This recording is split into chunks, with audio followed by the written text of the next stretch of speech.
அப்போ ஒரு கட்டை விரல் வந்து இப்படி 2 கட்டை விரல் ஒன்றா வச்சுக்கோ, அது இப்படி திருப்பி இந்த பக்கம் போய் பாரு, அப்படியே திருப்பி இந்த பக்கம் பாரு, அந்த கண்ணை அப்படியே சுழட்டினே வா. அது வந்து கண்ணுக்கு ஒரு பயிற்சி. அப்படியே என்னன்னா அப்படியே அப்படியே பூர்வ மத்தியில் அப்படியே ஒருமுகப்படுத்தி அப்படி தியானம் பண்ணு. அந்த சுவாசம் போறது வர்றது கவனிச்சுட்டு இதெல்லாம் தியானம் என்னென்ன தியானமோ சொல்றாங்க. இதெல்லாம் நம்ம சாஸ்திரங்களை என்ன சொல்லியிருக்கோன்னா, ஃபர்ஸ்ட் வந்து முறையா பயிற்சி பண்ணணும். அஷ்டாங்க யோக பயிற்சின்னு இருக்கு. அந்த அஷ்டாங்க யோக பயிற்சி தான் கரெக்டான பதஞ்சலி யோக சுத்திரம். அதுதான் கரெக்டான தியானமா இருக்கும். சாஸ்திரங்களை சாஸ்திரம் அதான் சொல்ற, தியான யோகம் பண்றது உட்காந்துருவாங்களாம். சாஸ்திரான அபியாசனாஸ் செய்வேன், தியான யோக பலம் கதம். சாஸ்திரத்தை சாஸ்திரத்தை படிக்க மாட்டாங்களாம். சாஸ்திரத்துல சொன்ன மாதிரி தியானமும் பண்ண மாட்டாங்களாம். ஆனா தியானம் வந்துடணும்னு உட்காந்துருவாங்களாம். அதனால தியான யோக பலம் கதம். தியான யோகத்துல பலன் கிடைக்காம போயிடுமா கலியுகத்துல. ஃபர்ஸ்ட் தியான யோகமே கலியுகத்துல விதிக்கப்படலை. கலியுகத்தில் விதிக்கப்படுது நாம சங்கீர்த்தனம் கதாசிரவணம் தான். ஆனா உட்கார்ந்தவொடனே தியானம் கூடி உட்காந்து தியானம் பண்றாங்க. அதுவும் எந்த தியானம் பண்ணணும், பகவானை தான் தியானம் பண்ணணும். ஆரம்பமே தப்பு. யம நியமங்களை கடைப்பிடிக்கிறது இல்லை. யமங்கள் ஒரு 10-12 இருக்கு, நியமங்கள் 10-12 இருக்கு. இதெல்லாம் அப்போ ஆசனம் ஜெயம், சுவாச ஜெயம், இதெல்லாம் பர்ஃபெக்டா பண்ணிட்டு அப்போ அந்த பிராணம்லாம் சுத்தி அழிஞ்ச பிறகு, அப்புறம் மனசு பரிசுத்தமான பிறகு, அப்புறம் நிச்சலமான புத்தி வந்த பிறகுதான் அப்போ தாரணை, பிரத்யாகாரம், தாரணை, அப்புறம் அதுக்கப்புறம் 7வது நிலை தான் தியானமே. அப்போ தியான நிலை பகவானை தியானம் பண்ணி அதாவது ஏதாவது ஃபுல்லா தியானம் பண்ணணும். அதுல ஏதாவது ஒரு அங்கத்துல திருடமாக மனசு ஒருமுகப்படணும். முழுசா தியானம் பண்ண முடியலன்னா அந்த திருவடியா தியானம் பண்ணு. திருவடி தியானம் பண்ண முடியல, அந்த திருவடி நகத்தியா தியானம் பண்ணு. தியானத்தையும் தியானம் பண்ண முடியல, அந்த நகத்துடைய காந்தியாவது தியானம் பண்ணு. அப்ப நம்ம ஹிருதயத்தினுடைய அந்தகாரமானது அந்த நக காந்தியினால பிரகாசிக்க ஆரம்பிச்சா இந்த ஹிருதயத்தில் உள்ள அந்தகாரமானது, அழுக்கானது, அதாவது என்ன அஜ்ஞானம் என்று இருட்டானது போய்விடும். அதுவே நம்மளுக்கு கடைசி ஜென்மம் அந்த தியானம் சித்தித்து விட்டார் அப்படின்ட்டு கபில உபதேசத்தில் சொல்லியிருக்கார். நிறைய இடத்துல சொல்லியிருக்கார். புரியுதுங்களா? அதனால பகவானை தியானம் பண்றது தான் தியானமே தவிர கண்ட தியானங்கள் ஆகாது. பணத்தை கட்டு போய் நம்ம ஏதோ மெடிடேஷன் கிளாஸ் ஏதோ தியானம் அப்படி இப்படின்னு சொல்றாங்க. என்னை பொறுத்த சாஸ்திரம் வந்து பாகவதம் தெளிவா சொல்லியிருக்கு. அதே மாதிரிதான் பகவத்கீதையே பகவான் சொல்றாரு, என்ன தியானம் பண்ணணும். யோகி நாம அப்படி சர்வேஷா மத்கதின் அந்தராத்மனா. அந்தராத்மாக்குள்ள என்ன தியானம் பண்றதுதான் தியானம். அதுதான் உண்மையான தியானம். நாம ஏதோ புறம்பா ஏதோ தியானம் பண்ணணும். அதான் சொல்றேன், முறை தவறி வழி மாறி தியானம் பண்றதுலாம் தியானம் ஆகாது. தியானம் கை கூடவும் கூடாது. அப்படிப்பட்ட முறையான தியானமே கலியுகத்துல வந்து பரிந்துரைக்கப்படலை. கலியுகத்துல வந்து என்னன்னா பகவன் நாம சங்கீர்த்தனம் கதாசிரமம். கதையினால மனசு எந்த சத்தியோகருத்தி அவருத்தியது. கதையினால பகவான் ஈஸியா பிடிச்சிட முடியும். ஹிருதயத்துல வந்து இப்ப பகவான் வெண்ணத்தின்ற வைகுண்டலியில அதான் வெண்ண திருடலியில அந்த வெண்ணெய் திருடி இப்படி அப்படியே ஓடுறான், யசோதாமா பிடிக்கிறது ஓடுறான் அப்படின்னும் போது நம்ம மனசுல ஓடுறான் பாருங்க. ஈஸியா சத்தியோகிருத்தி உடனே ஹிருதயத்துல பகவான் தோன்றிடுறான் பாருங்க. ஹிருதயத்துல நிறைய சத்தியோகிருதி அவருத்தி. ஹிருதயத்தில் தான் தியானம் பண்றோம் அந்த பகவானை. அந்த ஹிருதயத்துல மனசு நம்மளுக்கு ஃபிளாஷ் ஆகல. மனசுல வந்து நமக்கு ஒருமுகப்படுத்தி பார்க்கணும். தியானத்துல பிராணாயாம பயிற்சி எல்லாம் பண்ணி மனசு ஒருமுகப்படுத்தி பகவானை வந்து சங்கு, சக்கரம், கதை, பத்மம் இதெல்லாம் வந்து அப்படியே நம்ம தியானம் பண்ணி பார்க்கறோம். காலை பிடிச்சா தலையை பிடிக்க முடியல, தலையை பிடிச்சா காலை பிடிக்க முடியல. தியானத்துல உடனே நம்மளுக்கு அந்த தியானம் சித்திக்க மாட்டேது, செதறடைஞ்ச மனசுல. இவ்வளவு பயிற்சி பண்ணியுமே மனசு செதறடையுது. அப்படின்னும் போது மனசஞ்சலம் கிருஷ்ணா பலவத்திரமா. அதனால தியான யோகம் பண்றது ரொம்ப கஷ்டம் அப்படின்ட்டு அர்ஜுனே சொல்லிட்டான். ஏன்னா சஞ்சலமிகி மன கிருஷ்ணான்றார். பலவத்திர அதாவது காற்று அடக்கிறத விட இந்த மனசு அடக்கிறது ரொம்ப கஷ்டம் அப்படின்லாம் சொல்லிட்டே ஆச்சு. ஏன்னா கலியுகத்துக்கு அது துவாபரயுகத்திலேயே அது முடியாதுன்னு சொல்லிட்டான் அர்ஜுனன். அப்படின்னும் போது நம்ம வந்து தியான யோகம்ன்றது சன்னியாசிகளுக்கு, அதுதான் சொல்றேன், அது பிரம்மச்சாரிகளுக்கு அது உகந்ததா இருக்கலாமே தவிர சம்சாரிகளுக்கு கிடையாது. இதுதான் சாஸ்திர நியமனம். பாகவதம் வந்து 2வது ஸ்கந்தத்துல இதைத்தான் தீர்மானமா சொல்றாரு சுகாச்சாரியார். ஆனா அதெல்லாம் வர்ணிக்காரு. இதெல்லாம் சாஸ்திரங்களை சொல்லியிருக்கு. இந்த தியான முறையெல்லாம் எல்லாத்தையும் பக்காவா வர்ணிக்கிறார். சுவாசத்தை ஜெயிக்கணும், ஆசனத்தை ஜெயிக்கணும், இந்திரியங்களை ஜெயிக்கணும், புலன்களை கண்ட்ரோலுக்கு கொண்டு வரணும், இதெல்லாம் கரெக்டா சொல்றாரு. இதெல்லாம் பண்ணா அப்புறமா தான் 7வது நிலை தியானம், 8வது நிலை சமாதி. அது 8வது நிலை எல்லாருக்கும் அப்படின்னு சுகாச்சாரிய தீர்மானம் சொல்லி, இது என்னுடைய அபிப்பிராயம் இல்லை, சாஸ்திரங்களை சொல்லியிருக்கேன், அதனால் பரிசுத்தே உனக்கு நான் சொன்னேன். ஆனா தியானம்ன்றது என்னன்னா இதுதான் தியானம், பகவானை தியானம் பண்றது தான் தியானம் அப்படின்னு தீர்மானமா சொல்லியிருக்கு. தெளிவா இருக்கு சாஸ்திரங்கள்ல, போய் குழப்பிக்க வேண்டிய அவசியமே இல்லை. தியான யோகம்னா இப்படித்தான் தியானம் பண்ணும். சரி, அந்த பகவான் ஹிருதயத்துல தியானம் பண்றதுக்கு தான் இந்த 6 நிலைகளை கடக்கணும். யம நியமங்கள் எல்லாம் கடக்கணும், பிராணாயாம பயிற்சி எல்லாம் பண்ணணும். அதுக்கப்புறம் 7வது நிலை தான் தியானம். அந்த 7வது நிலை தியானம் பகவத் ஸ்வரூபத்தை தியானம் பண்ணும்போது தான் மனசு பரிசுத்தமாகும் பர்ஃபெக்டா. சரி, அந்த பகவான் 7வது நிலையில போய் பகவான் ஹிருதயத்துல நிலை நிறுத்துது. ஹிருதயத்துல பகவானு ஸ்பஷ்டமா நிலை நிறுத்துவதற்காக தான் இந்த 6 நிலைகளை கடக்குது. பிராணாயாம பயிற்சி இது பண்றோம், அஷ்டாங்க யோக பயிற்சி, மூச்சு பயிற்சி எல்லாம் பண்ணி அப்புறமா 7வது நிலை தியானம். யாரை தியானிக்கணும்? விஷ்ணுவை தியானிக்கணும். சங்க சக்கர விஷ்ணு, இல்லாட்டி ராமரே கிருஷ்ணர், பகவானை தியானிக்கணும் மொத்தம். அப்பதான் நம்ம முறையான தியானத்துல போறோம்னு அர்த்தம். இல்லைன்னா தப்பான தியானத்துல போறோம்னு அர்த்தம். தப்பான மார்க்கத்துல ஏதோ பணத்தை கட்டிட்டு நான் மெடிடேஷன் கிளாஸ் அங்கே போறேன், நான் அந்த யோகா பயிற்சி இந்த யோகா பயிற்சி பண்றேன். இங்க இதை சொல்லி விடுறாங்களா பாரு. ஃபர்ஸ்ட் பாகவத்துல சொல்லியிருக்காங்க சாஸ்திர பிரகாரம், அதான் சாஸ்திரம் அபியாசனாஸ் செய்வ தியான யோக பழம்புது. இவங்க சாஸ்திரத்தை அபியாசம் பண்ண மாட்டாங்க, சாஸ்திரத்துல படிக்கவும் மாட்டாங்க, பாகவத்துல சொல்றபடி நம்ம தியானமும் பண்ண மாட்டோம். ஆனா அப்படி இருக்கும்போது எப்படின்னு தியானம் சித்திக்கும்? தியான யோக பலம் கதம், தியான யோகத்துடைய பலன் கிடைக்காம போயிடும். நான் சொல்லல, பாகவத மகாத்மியத்துல சொல்லியிருக்கு தியான யோக பலன் கிடைக்காம போயிடும். சாஸ்திரத்தை படிக்கணும். மனசஸ்யா அஜயா லோபாத்து தம்பாத்து பாகண்ட சம்சயாத்து. இவரெல்லாம் பாஷண்டிகளோட சேர்ந்து அரசியல்வாதி அவங்க இவங்க எல்லாம் ஏதோ ஏதாவது தெய்வ நம்பிக்கை இல்லாதவங்களோட போய் சேர்ந்து எல்லாம் பண்ணி எல்லாமே ஈடுபடுவாங்க. சாஸ்திரத்தையும் படிக்க மாட்டாங்க. அதே சொல்ல மனசையும் ஜெயிக்க மாட்டாங்க. மனசையும் ஜெயிக்கிறதுக்கான பயிற்சிகளை யம நியமங்கள்லாம் கடைப்பிடிக்க மாட்டாங்க. இதெல்லாம் கலியுகத்தில் நடக்கக்கூடிய ஒரு அநியாயங்கள், கலியுகத்தில் நடக்கக்கூடிய முறைகள். இப்படிதான் தியானம் இருக்கும் கலியுகத்துல. மனசை ஜெயிக்கிறதுக்கான பயிற்சிகளை யம நியமங்கள் கடைப்பிடிக்க மாட்டாங்களாம். மனசஸ்யா அஜயா லோபாத்து, பேராசை கொண்டவர்களா இருப்பாங்களாம். நிறைய எப்படி டொனேஷன்ஸ் கலெக்ட் பண்ண, நிறைய பணம் எப்படி சம்பாதிக்கலாம், பணம் சம்பாதிக்கிறதுக்காக தான் யோகமா இருக்குங்க அப்படின்னு ஆயிப்போச்சு. அப்போ மனசஸ்யா அஜயா லோபாத்து தம்பாத்து, தன்னை பெரிய யோகம், பெரிய யோக பயிற்சி சாமியார் தன்னை பெரிய மகாத்மாவா தன்னை பிரகடனப்படுத்திப்பாங்க, தம்பாடிச்சுப்பாங்க. அப்படிப்பட்ட யோக பயிற்சி நாங்கள் அப்படி சொல்லி கொடுக்குறோம், இது அப்படி சொல்லி கொடுக்குறோம், அப்படிப்பட்ட இது யோகத்துல எவ்வளவு பேர் முன்னேற்றம் அடைஞ்சிருக்காங்க அப்படின்னு தம்பாடிச்சுப்பாங்க. ரொம்ப தம்பட்டை அடிப்பாங்க. அதெல்லாம் நல்லா தம்பட்டை அடிச்சுப்பாங்க. நல்லா நிறைய விளம்பரங்கள்லாம் போடுவாங்க. பெரிய பெரிய அந்த யோகம் ஐயா இந்த யோகம் எல்லாம் போடுவாங்க. புரியுதுங்களா? இதெல்லாம் கலியுகத்தில் நடக்கக்கூடிய விஷயங்கள். அதான் சொல்ற மனசஸ்யா அஜயா லோபாத்து தம்பாத்து பாகண்ட சம்சயாத்து. அதே சமயத்துல இவர்கள் யாரு கூட பழகுவாங்க பார்த்தா எல்லாம் பாஷாண்டிகள், பகவத் பக்தி இல்லாதவங்களோட தான் கை கோத்துட்டு இருப்பாங்க. அது மாதிரி அவரெல்லாம் சாஸ்திரம் அப்சசனாஸ் செய்வ தியான யோக பலம் கதம். அவர் சாஸ்திரத்தையே சரியா படிக்க மாட்டாங்க, சாஸ்திர பிரகாரமும் தியானம் பண்ண மாட்டாங்க. அப்ப எப்படி தியானம் சித்திக்கும்? தியான யோகத்துடைய பலன் கிடைக்காம போயிடும் கலியுகத்துல. இதெல்லாம் பாகவத மகாத்மியத்துல ஸ்பஷ்டமா சொல்லியிருக்கு. அப்ப இங்க சுகாச்சாரியர் சொல்லக்கூடிய தியானமானது அங்க எடுபடாது, கலியுகத்துல எடுப்பா. அதனாலதான் கலியுகத்துல தியான யோகம் கிடையாது. அப்போ இருதயத்துல அந்த 7வது நிலையில பகவான் தியானிக்கப்படணும், இருதயத்துல பகவான் நிலைநிறுத்தப்படணுமே. அப்ப நாங்க 6 நிலைகளை கடந்துதான் ஆகணும். அப்ப யமனைகளை கடைபிடிச்சுதான் ஆகணும். எனக்கு ஹிருதயத்துல பகவான் அந்த தரிசனம் பண்ணா அதுக்கே அவ்வளவு கஷ்டப்படுறேன். சுலபமா கதை கேளு. சுசுரூஷுனா கேட்கணும்னு ஆசைப்பட்டாலே பாகவதம் சத்தியோ ஹிருத்திய அவருத்ததே, உடனே ஹிருதயத்துல தக்ஷணாத்து, அந்த க்ஷணத்திலயும் ஹிருதயத்துல வந்துடும். ஸ்ரீமத் பாகவதே மகாமுனி கிருதே கிம்பா பரிரீஸ்வரஹா. வேற எந்த யோக சாதனைகளால எந்த சாஸ்திரங்களால கிம்பா பரிரீஸ்வரர் சவால் வர்றார். அந்த ஈஸ்வரனால சத்திய ஹிருதய உடனே ஹிருதயத்துல வரான். சொல்லு பார்க்கலாம். வேற எந்த சாதனைகளாலும் ஹிருதயத்துல உடனே வர முடியும். கிருஷ்ண கதைகளை கேட்டு பாருங்க. அடுத்த நிமிஷம் மனசுல கிருஷ்ணன் வெண்ணை திரு கிருஷ்ணன் ஓடுற மாதிரியும் வர மாதிரியும் போற மாதிரியும் நம்ம ஹிருதயத்துல பிளாஷ் ஆகும் பாருங்க. இதுதான் உண்மையான தியானம். எது? கதை கேட்கறது தான்.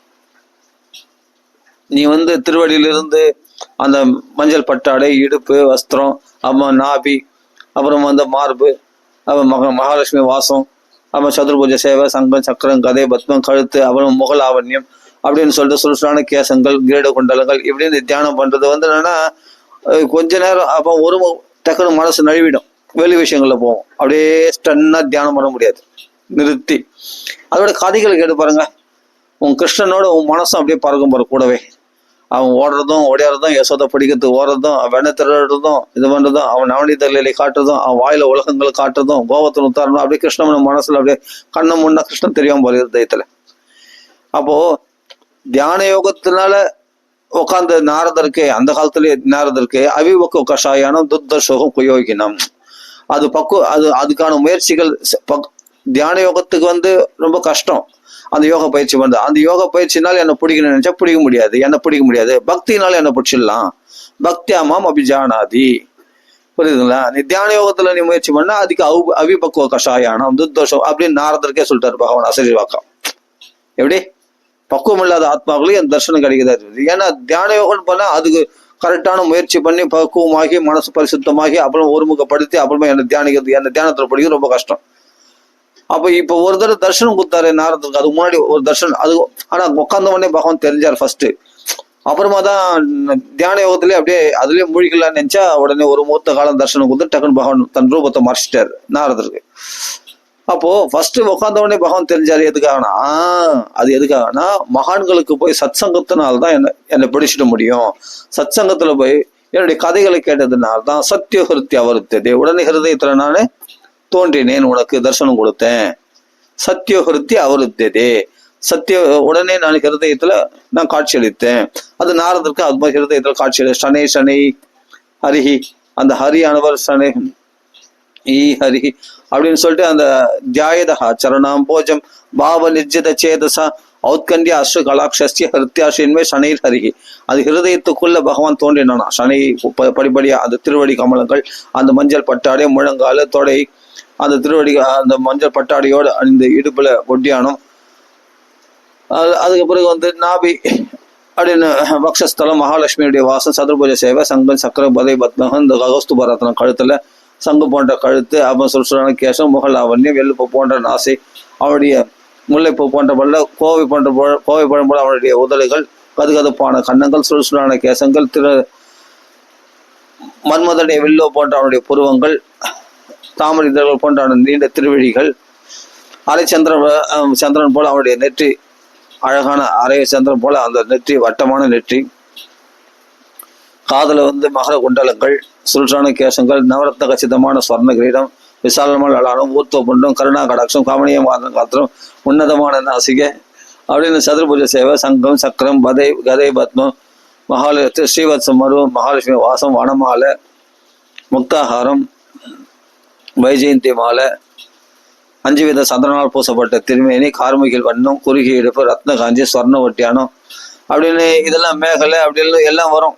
அப்படியே பகவானுடைய ரூப தியானம். அவனும் வந்து 2 திருவடிகள் சலன் காலில் சப்திக்கக்கூடிய திவ்ய நூபுரங்கள், யோகித்தேயமான கங்கா ஜனகமான சர்வ ஆபத் நிவாரணமான சர்வ சம்பத் பிரதானமான அந்த முக்தான் அந்த திருவடிகள், அந்த திருவடி கமலங்கள், அதுல சங்கு ரேகை, சக்கர ரேகை, அங்குச ரேகை, அம்புஜ ரேகை, துவஜ ரேகை அப்படின்னு கொடி ரேகை, இதெல்லாம் பதிக்கப்பட்ட அப்படிப்பட்ட திவ்ய திருவடிகளை தியானம் பண்ணோம்.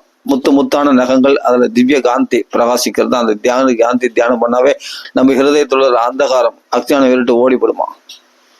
இதுதான் உண்மையான தியானம். இதை புரிஞ்சிக்காம அந்த தியானமும் நாம கலியுகத்துல பரிந்துரைக்கப்படாத அஷ்டாங்க யோக பயிற்சி சொல்லப்படல. அது கூட எப்படி தியானம், எப்படி அந்த தியானம் சித்திக்கணும்னா, அந்த தியானம் எப்படி சித்திக்கணும்னா பகவத் கதைகளை கேட்கறதுனால, சிரவணம் பண்றதுனால, நாம சங்கீர்த்தனம் பண்றதுனால, கதா சிரவணம் பண்றதுனால சுலபமா ஹிருதயத்துல நான் வந்துடுறேன்னு வந்துருவானா. அதுவும் கூப்பிட்டவன் போல வந்துடணும். பிரகாய தஸ்வீரியானி தீர்த்தபாத பிரியஸ்ரவா ஆஹூத இபமே சீக்கிரம் தர்ஷனம் யாதி சேதசி. உடனே ஹிருதயத்துல சேதஸ்னா ஹிருதயத்துல அந்த மனசுல பகவான் தர்ஷனம் கொடுறான், ஃபிளாஷ் ஆகுறானா, நம்ம மனசுல ஃபிளாஷ் ஆகுறானா. இதான் உண்மையான தியானம். எதுனா கதா சிரவணம் பண்றதுதான் உண்மையான தியானம் கலியுகத்துல. சம்சாரிகளுக்கு இல்ல, சன்னியாசிகளுக்கே கதாசிரவணம் தான். ஏன்னா அந்த யுக தர்மத்தை அனுசரிச்சாதான் பகவானை பிடிச்சிட முடியுமே தவிர, அந்த கிருதயுகத்துல பண்றதை நான் இந்த யுகத்துல பண்றேன் அப்படின்னு அந்த கிருதயுகத்திலயும் பகவானை தியானம் பண்றதுதான். நீங்க வந்து இப்ப வேற ஏதோ தியானம் இல்லை, எதாவது சொல்றேன், ஏதோ என்னென்னவோ யாராரோ அதான் சொல்றேன். பக்தி கண்டிதாங்க, பக்தி செதறடிச்சுட்டாங்க பின்னாடி வந்த யுகங்கள்ல. அதனால வந்து வழி மார்க்கங்கள்லாம் நிறைய மார்க்கங்கள் தப்பி போச்சு, தவறான மார்க்கங்கள் ஆகிப்போச்சு. இந்த சதாச்சாரமே நிறைய துராச்சாரங்களா போயிடுச்சு. அப்படின்னும் போது எல்லாமே யோக மார்க்க தவம்சிச்ச சொல்றாரு மகாத்மியத்துல. இந்த யோக மார்க்கங்கள் தபசெல்லாம் வந்து வேற மாதிரி போயிடுச்சு இது. அதனால வந்து உன்னையும் உன் பிள்ளையும் பக்தி தேவியே உன்னையும் உன்னுடைய பிள்ளைகளை ஞான வேலைக்கு திரும்பி பார்க்கறதுக்கு ஆள் கிடையாது. ஏன்னா யோக மார்க்கங்கள் தபசு எல்லாமே கெட்டு போச்சு கெட்டு போச்சுன்னா என்ன, மார்க்கத்தை தவறான வழியில் இந்த யோக மார்க்கங்கள், தபசு யோக மார்க்கங்கள் தப்பாக வழிநடத்தப்படுகிறது. தப்பான ஒரு முறைகளை உபதேசித்துக் கொண்டு இருக்கிறார்கள். அப்படி போயிடும் கலியுகத்துல. அதனால அதான் கலியுகத்தில் தான் பக்தியானவள் புலம்பின்னு இருக்கா. அந்த சப்தம் தான் சொல்றார், யோக மார்க்க தபாம் சிச்ச, யோக மார்க்கங்கள் தபசு மார்க்கங்கள் எல்லாமே தப்பான வழியில போகுது அப்படின்னும் போது பக்தியோ ஞான வைராக்கியத்தையோ சம்பாதிக்கிறதுக்கு ஆள் கிடையாது அப்படின்னு பக்தி தேவிக்கு சொல்லும் போது நாரதர் சொல்றதா இல்லையா? நம்ம கொஞ்சம் புரிஞ்சுக்கணும் அதெல்லாம். அப்ப நம்ம இந்த யுகத்துல இப்ப நடக்கிற விஷயத்தையும் நீ பார்க்கணும். பார்த்தோன்னா அது சொல்றது கரெக்ட், நம்மளுக்கு புரியும். ஆமா, யோக மார்க்கங்கள் தபஸ் மார்க்கங்கள்லாம் தப்பான வேற மாதிரி வழி மாறி மார்க்கம் தப்பி அந்த யோக மார்க்கங்கள் தபஸ் மார்க்கங்கள் தப்பான வழி நடத்தப்படுகிறது இல்லையா? அது தப்பான வழியில போகுது. அதுதான் யோகம், அதுதான் தபஸ் அப்படின்னு சொல்லிட்டு வேற மாதிரி போகுது. உண்மையான யோக மார்க்கங்கள் இந்த கலியுகத்துல இப்பெல்லாம் நல்லா ஜிம்னாசிசம், அந்த யோகனா இந்த யோகா கிளாஸ் உடம்புலாம் நல்லா வில்லு மாதிரி வளைக்கிறது, அப்படி இதெல்லாம் தான் யோகான்றது. அது இல்லை, கரெக்டான பயிற்சிகள்லாம் இருக்கு, அதுவும் யோகா தான். அது ஒரு அங்கம் தான். எது அந்த உடம்பு பயிற்சியெல்லாம், உடம்பு வில்லா வளைக்கிறது, இது பண்றது, அதெல்லாம் வந்து யோகாசனம், பல யோகாசனம் அதெல்லாம் ஒரு ஜிம்னாஸ்டிக்ஸ் அதையும் சொல்லி கொடுக்குறாங்க. ஆனா அது ஒரு அங்கம் தான். இவைகள்லாம் எதுக்குன்னா மனசு ஒருமுகப்படுத்துறதுக்கு கொண்டு வந்து விடணும். அதெல்லாம் அது யார்கள் மனசு, பகவான்கள் மனசு பக்தி செலுத்துறதுக்கு வந்து விடணும். அந்த தியானத்துடைய நோக்கமே பகவானத்துல பக்தி செலுத்துறது தான். அது புரிஞ்சிக்காம ஏதோ தப்பா வளர்ந்துட்டு இருக்காங்க. நாமளும் அதை நம்பிட்டு இருக்கோம். அதுக்காக பணத்தை கொண்டு போய் கொட்டுறோம். நாரதர் சொல்றாரு, எனக்கு ஒரு நிமிஷம், அந்த ஸ்லோகம் பாகவத மகாத்தியத்துல வருது.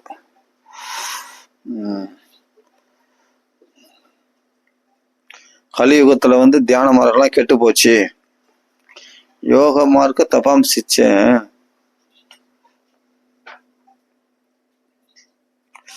அது சரியான மழை பெய்யுதா?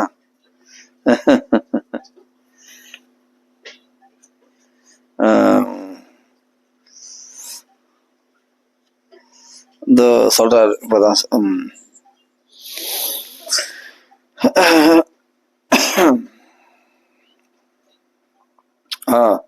தேன லுப்த சதாச்சாரோ யோக மார்க்க ஸ்தபாம்சிச்ச. சதாச்சாரங்கள்லாம் லுப்தமாயி போச்சான், கெட்டு போச்சான்.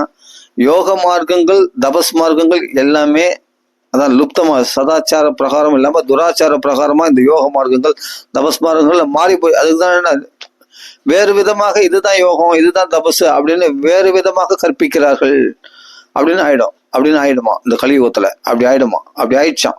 அப்பவே கலியுக ஆரம்பத்துல அப்படி ஆயிடுச்சான். நாரத சொல்றாரு, லுப்தமாச்சுன்னா கெட்டு போச்சு, இந்த யோக மார்க்கங்கள்லாம் கெட்டு போச்சு, தபஸ் மார்க்கம் கெட்டு போச்சு, அவங்க வேற விதமா உபதேசிக்கிறாங்க, இப்படி ஆயிடும் கலியுகத்துல, இப்படி ஆயிடுச்சு அப்படின்னும் போது அப்ப யோக மார்க்கம் தபஸ் மார்க்கம்லாம் வந்து வேற எதையும் தியானம் பண்ண சொல்லிக்கிறாங்க. அப்ப பக்தி வந்து எங்க பிரகாசிக்குது? ஏன்னா பகவானை தியானம் பண்ணாதானே பக்தி பிரகாசிக்கும். பகவானத்துல பக்தி வரணும். தியான யோகத்துடைய நோக்கமே 7வது நிலையில பகவானை தியானம் பண்றது. அதுதான் சுகாச்சாரியர் சொல்லி கொடுக்குறாரு. அப்போ பகவத் தியானத்தை வந்து கெடுத்துட்ட அப்படியேப்பட்ட யோக மார்க்கங்கள் தபஸ் மார்க்கங்கள் இப்போ என்ன சீர்குலைஞ்சி, அப்போ பக்தி தேவி புலம்ப மாட்டாளா? ஞான வைராக்கியெல்லாம் மெலிஞ்சு போவாதா? யோசிச்சு பாருங்க. பகவான் இடத்துல பக்தியை பற்றி கொண்டால் ஞான வைராக்கியம் தன்னாலே பிரகாசிக்க போகுது. அந்த தியான மார்க்கம் லுப்தமாயிடுச்சு. அதெல்லாம் லுப்தமாயிடுச்சுன்னா கெட்டு போச்சு. லுப்தமாயிடுச்சுன்னா அதெல்லாம் க்ஷீணிச்சு போச்சு. ஆமா, அந்த பழைய தியான மார்க்கங்கள் தபஸ் மார்க்கங்கள் கெட்டு போச்சுன்னு அர்த்தம். அதுதான் இங்க சொல்றாரு, தேன லுப்த சதாச்சாரம். சதாச்சாரம் இல்லாத போது சதாச்சாரம்ன்றது என்னன்னா யம நியமங்களை கடைபிடிக்கிறது. இதுதான் சதாச்சாரம். அந்த ஆச்சாரத்தை கடைபிடிக்கணும். யம நியமங்களை கடைபிடிக்கிறது, பிரம்மச்சத்தை சத்தியத்தை கடைபிடிக்கிறது, நேர்மை ஆர்ஜவம் இதெல்லாம் இருக்கு.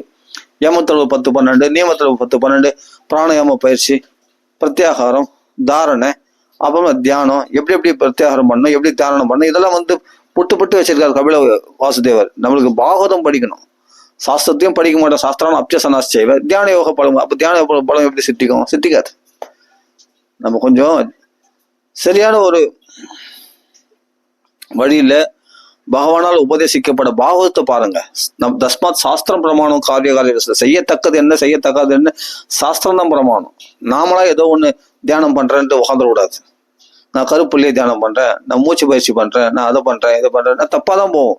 அதனால பகவான் இந்த ஜென்மத்துல இல்லை, எத்தனை ஜென்மத்தினாலும் பகவான் அடைய முடியாது. வழி சொல்லிக் கொடுக்குறவங்களாம் வந்து தப்பான வழியில கொண்டு போவாங்க. குருடன் வழி காட்டக்கூடிய குருடர் பின்னாடி இவங்களும் போனாங்கன்னா அவர்களும் 2 பேரும் கோயில வழி வேண்டியதுதான்.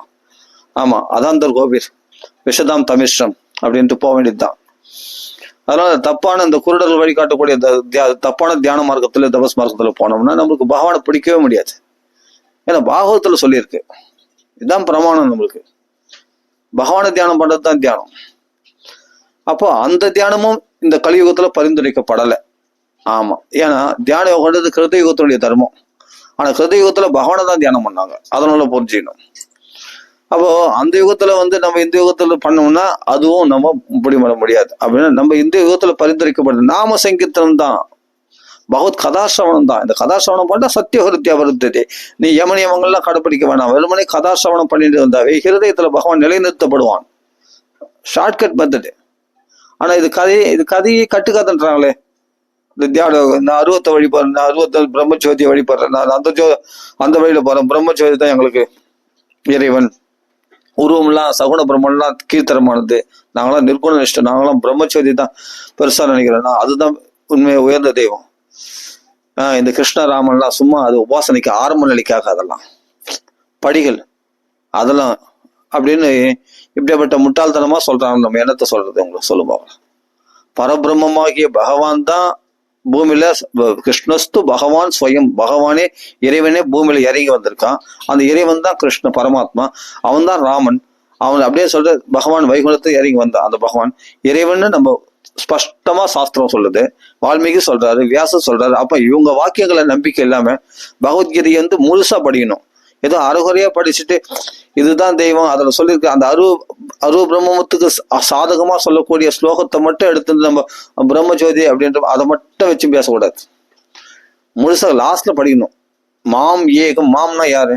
மாம்னா கிருஷ்ணன் இல்லையா? கிருஷ்ணனுக்குள்ள இருக்கிற ஒரு ஜோதி இதுதான், அதுதானா இது. என்ன இது? மாம்னா என்னை பகவான் ஸ்பஷ்டமா சொல்றான்.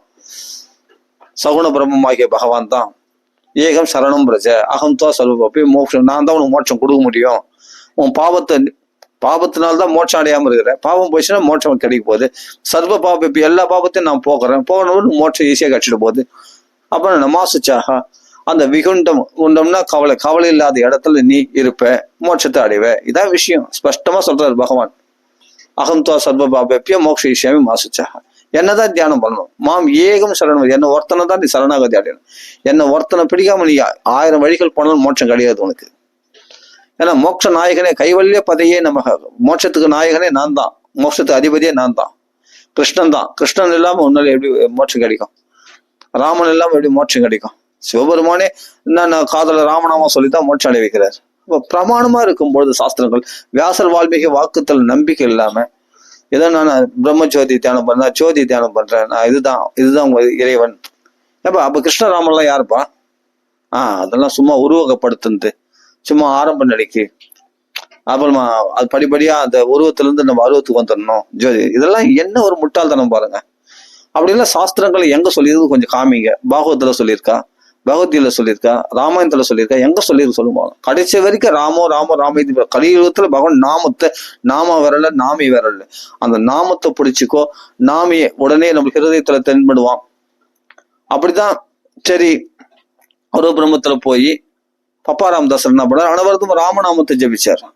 ஓம் ஸ்ரீராம் ஜெயராம் ஜெய ஜெயராம், ஓம் ஸ்ரீராம் ஜெயராம் ஜெய ஜெயராம், ஓம் ஸ்ரீராம் ஜெயராம் ஜெய ஜெயராம், ஓம் ஸ்ரீராம் ஜெயராம். அவருக்கு ஸ்ரீராம் ஜெயராம் ஜெய ஜெயராம் தான் உபதேசிக்கப்பட்டது. ஆனா அந்த ஓம்ன்றது கூட சேர்த்துக்கினாரு பப்பாராமதாஸ். சேர்த்துட்டு கட்சியில் பார்த்தோன்னா பகவான் இவருக்கு இதெல்லாம் உருவத்தெல்லாம் அப்பாற்பட்டு உருவம்லாம் வந்து கீழ்படி, அருவம் தான் பெருசு அப்படின்னு சொல்லிட்டு போனவரு பப்பாராமதாஸ். கடைசியில் என்ன ஆச்சுன்னா அந்த உருவம் தான் தெரியறான். அந்த கோதண்ட பாளையம் ராமன் தான் ஹிருதயம் தெரியறான். என்னடா அது, நம்ம உருவத்தை பகவானை தியானம் பண்ணலையே. மகான்கள் தான் சொல்லியிருக்காங்கல்ல, நாமா வேற இல்ல, நாமி வேற இல்ல. நாமாவை பிடிச்சா நாமி தென்படத்தான் செய்வான் அப்படின்னா. 96 கோடி ராமநாம சொல்லி ஒரு பாடி தியாகம் பகவான் வந்து கோதண்ட பாணிய பகவான் வந்து லக்ஷ்மண சுவாமியோட வந்து காட்சி அளிக்கிறான். முதல்ல அவருக்கு பணிவிட பண்ண அந்த அம்மாவுக்கு முதல் காட்சி, அப்புறமா தியாக பிரம்மத்துக்கு காட்சி. பப்பாராமதாஸுக்கு அது உடனே பார்த்தா திருவண்ணாமலையில உட்காந்து ராமநாம சொல்றாரு, பகவான் தெரிய ஆரம்பிக்கிறான். இப்ப என்ன சொல்றேன்? ஆமா, அப்ப நான் அருவம் தான் இப்ப அத்வைத நிலையில போனவங்க கூட ராமநாம பகவான் நாமத்தை சொன்னதுனால அவங்களுக்கு பகவான் தான் காட்சி அளிக்கிறாங்க கட்சியில. அப்புறம் வேண்டாம்பா, சதாசிவ பிரம்மேந்திரால் மானச சஞ்சரரே பிரம்மணி மானச கட்சியில என்ன கிருஷ்ணனை பத்தி தான் புகழ்ந்து பாடுறாரு. அவனுடைய மயில் பிலி வச்சு, மயில் பிலி இப்படி இருக்கும், அதுதான் அந்த பரபிரம்மம். அந்த பரபிரம்மன் தான் கிருஷ்ணன் ரூபத்துல. அப்ப ஏன் கிருஷ்ணனுக்கு வந்தாங்க இவங்க அத்வைத நிலையில போனவங்க அப்படியே போக வேண்டியது தானே, எது கிருஷ்ணத்துல வராங்க? அதுதான்பா பரபிரம்மம்.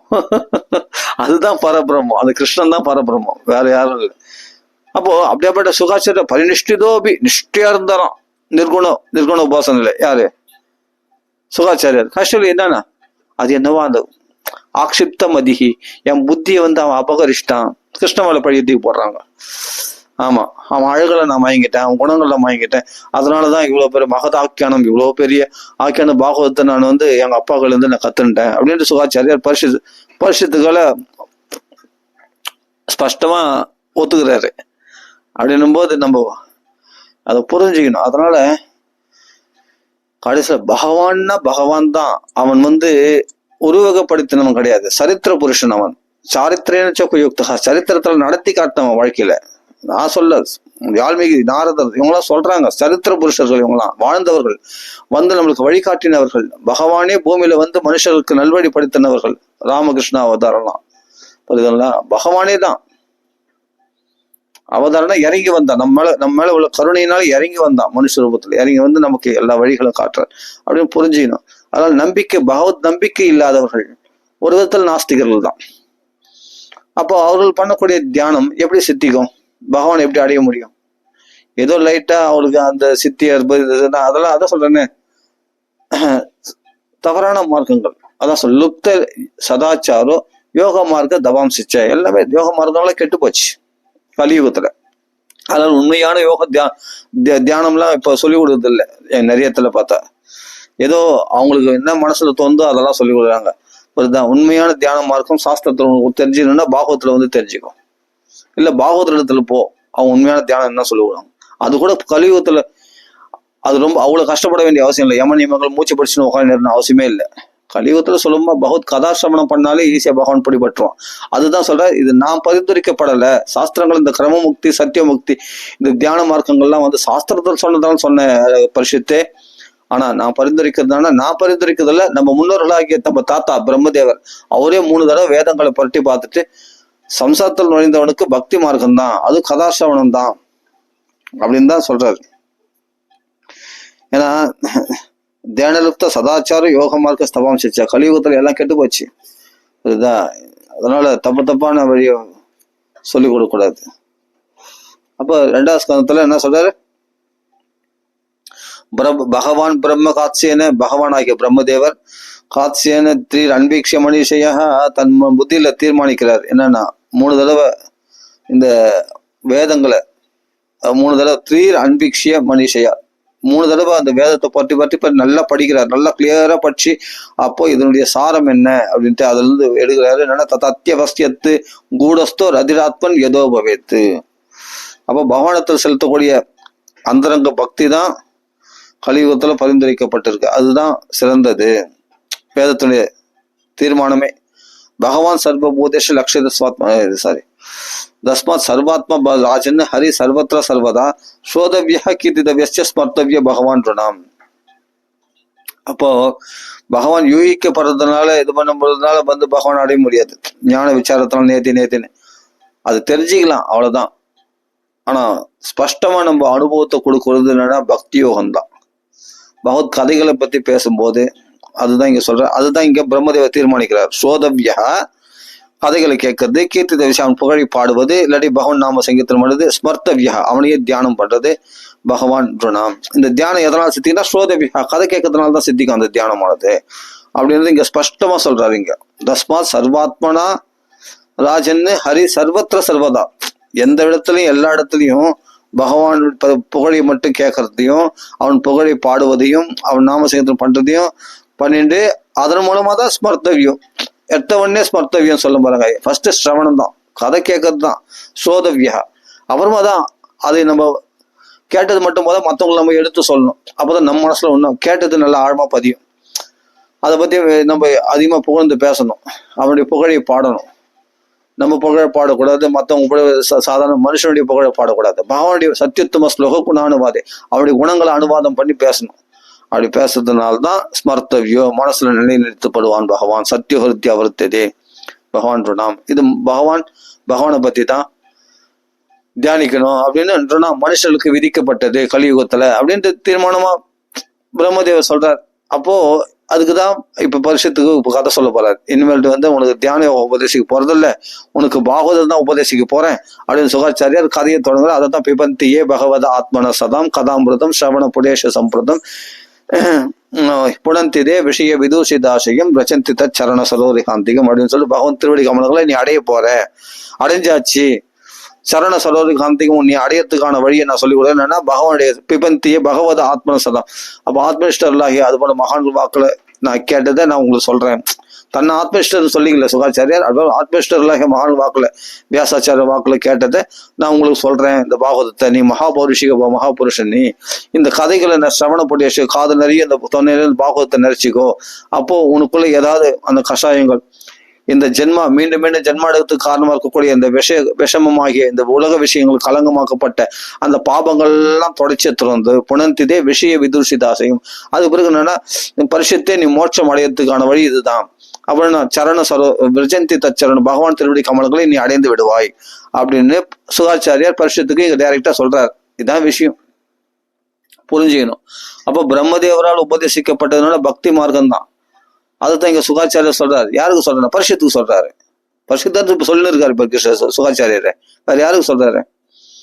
அப்ப இந்த கதைகளை நீ கேட்டனேவா, நீ சரண கமலங்களை நீ அடைந்து விடுவாய். விரஜந்தி சீக்கிரமாக அடைந்து விடு. விரஜந்தி தத் சரண சரோர காந்திகம் அடைந்து விடுவார். இவர் அடைஞ்சிட்டார், நாமளும் அடைஞ்சிட்டோம். எப்போ பகவத் கதையில உள்ள நுழைஞ்சோமோ இப்ப நம்ம பகவத் திருவடிகள் கமல்கள் தான் நம்ம இருக்கிறோம். அந்த குடையினுடைய குளிர்ச்சியில் தான் நம்ம இப்ப கதைகளை கேட்டு அனுபவிச்சுன்னு இருக்கோம்.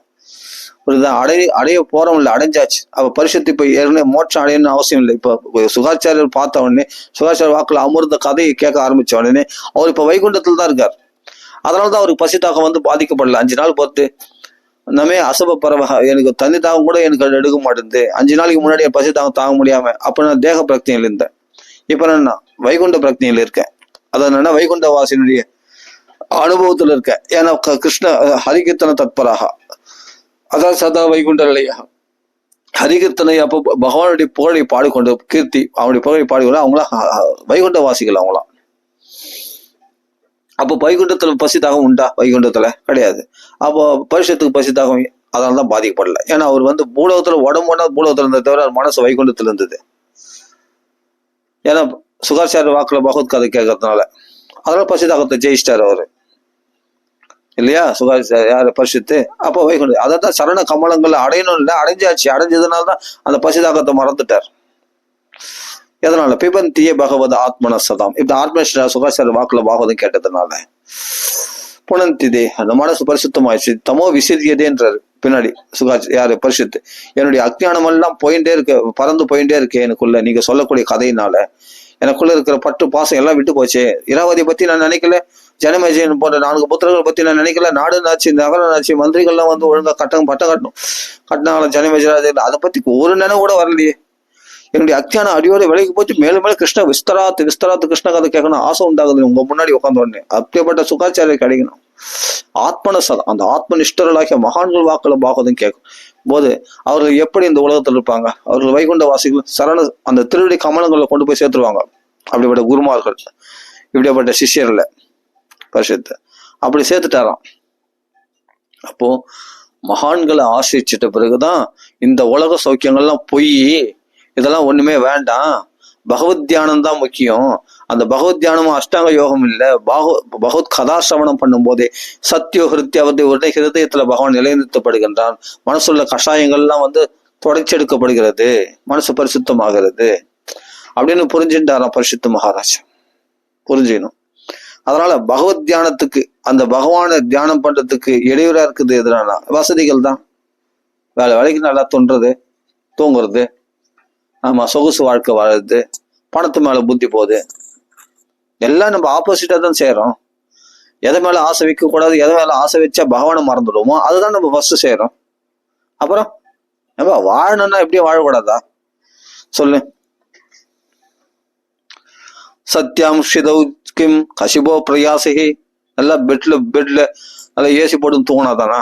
இப்ப நல்ல மழை, செம்மடி அடிக்குது மழை, குளிரும். அதான் மகான்களுக்கு இதெல்லாம் தெரியாது. பூமியிலேயே படுத்துப்பாங்க அவங்களாம். எங்கேயாவது இப்போ ஒரு சத்திரம் சாவடி எங்கன்னா இருக்குன்னா அங்க போய் படுத்துப்பாங்க. அவங்கதான். ஏமா பகவான் இருதயத்துல இருக்கிறான், ஆத்மாவில் இருக்கான் பகவானு. அப்படி இருக்கும்போது நம்ம பகவானுக்கு பிடிச்ச விரதங்களை தான் நம்ம மேற்கொள்ளமே தவிர, நம்ம உடம்புக்கு பிடிச்ச சொகுசு வாழ்க்கை வாழுதோ, நல்ல உடம்பு புஷ்டியா வச்சுக்கிறதோ, சோபேத்தனமான வாழ்க்கை வாழுதோ, சொகுசு வாழ்க்கை வாழுதோ, அதுக்காக நம்ம உடம்ப நல்லா கிருஷ்ணமாக்கணும். தபஸ் வாழ்க்கை வாழணும். அப்பதான் பகவானை பிடிக்க முடியும். சொகுசு வாழ்க்கை வந்தா பகவானை பிடிக்க முடியாது. ஜென்மாதான் வேஸ்ட் ஆயிடும்.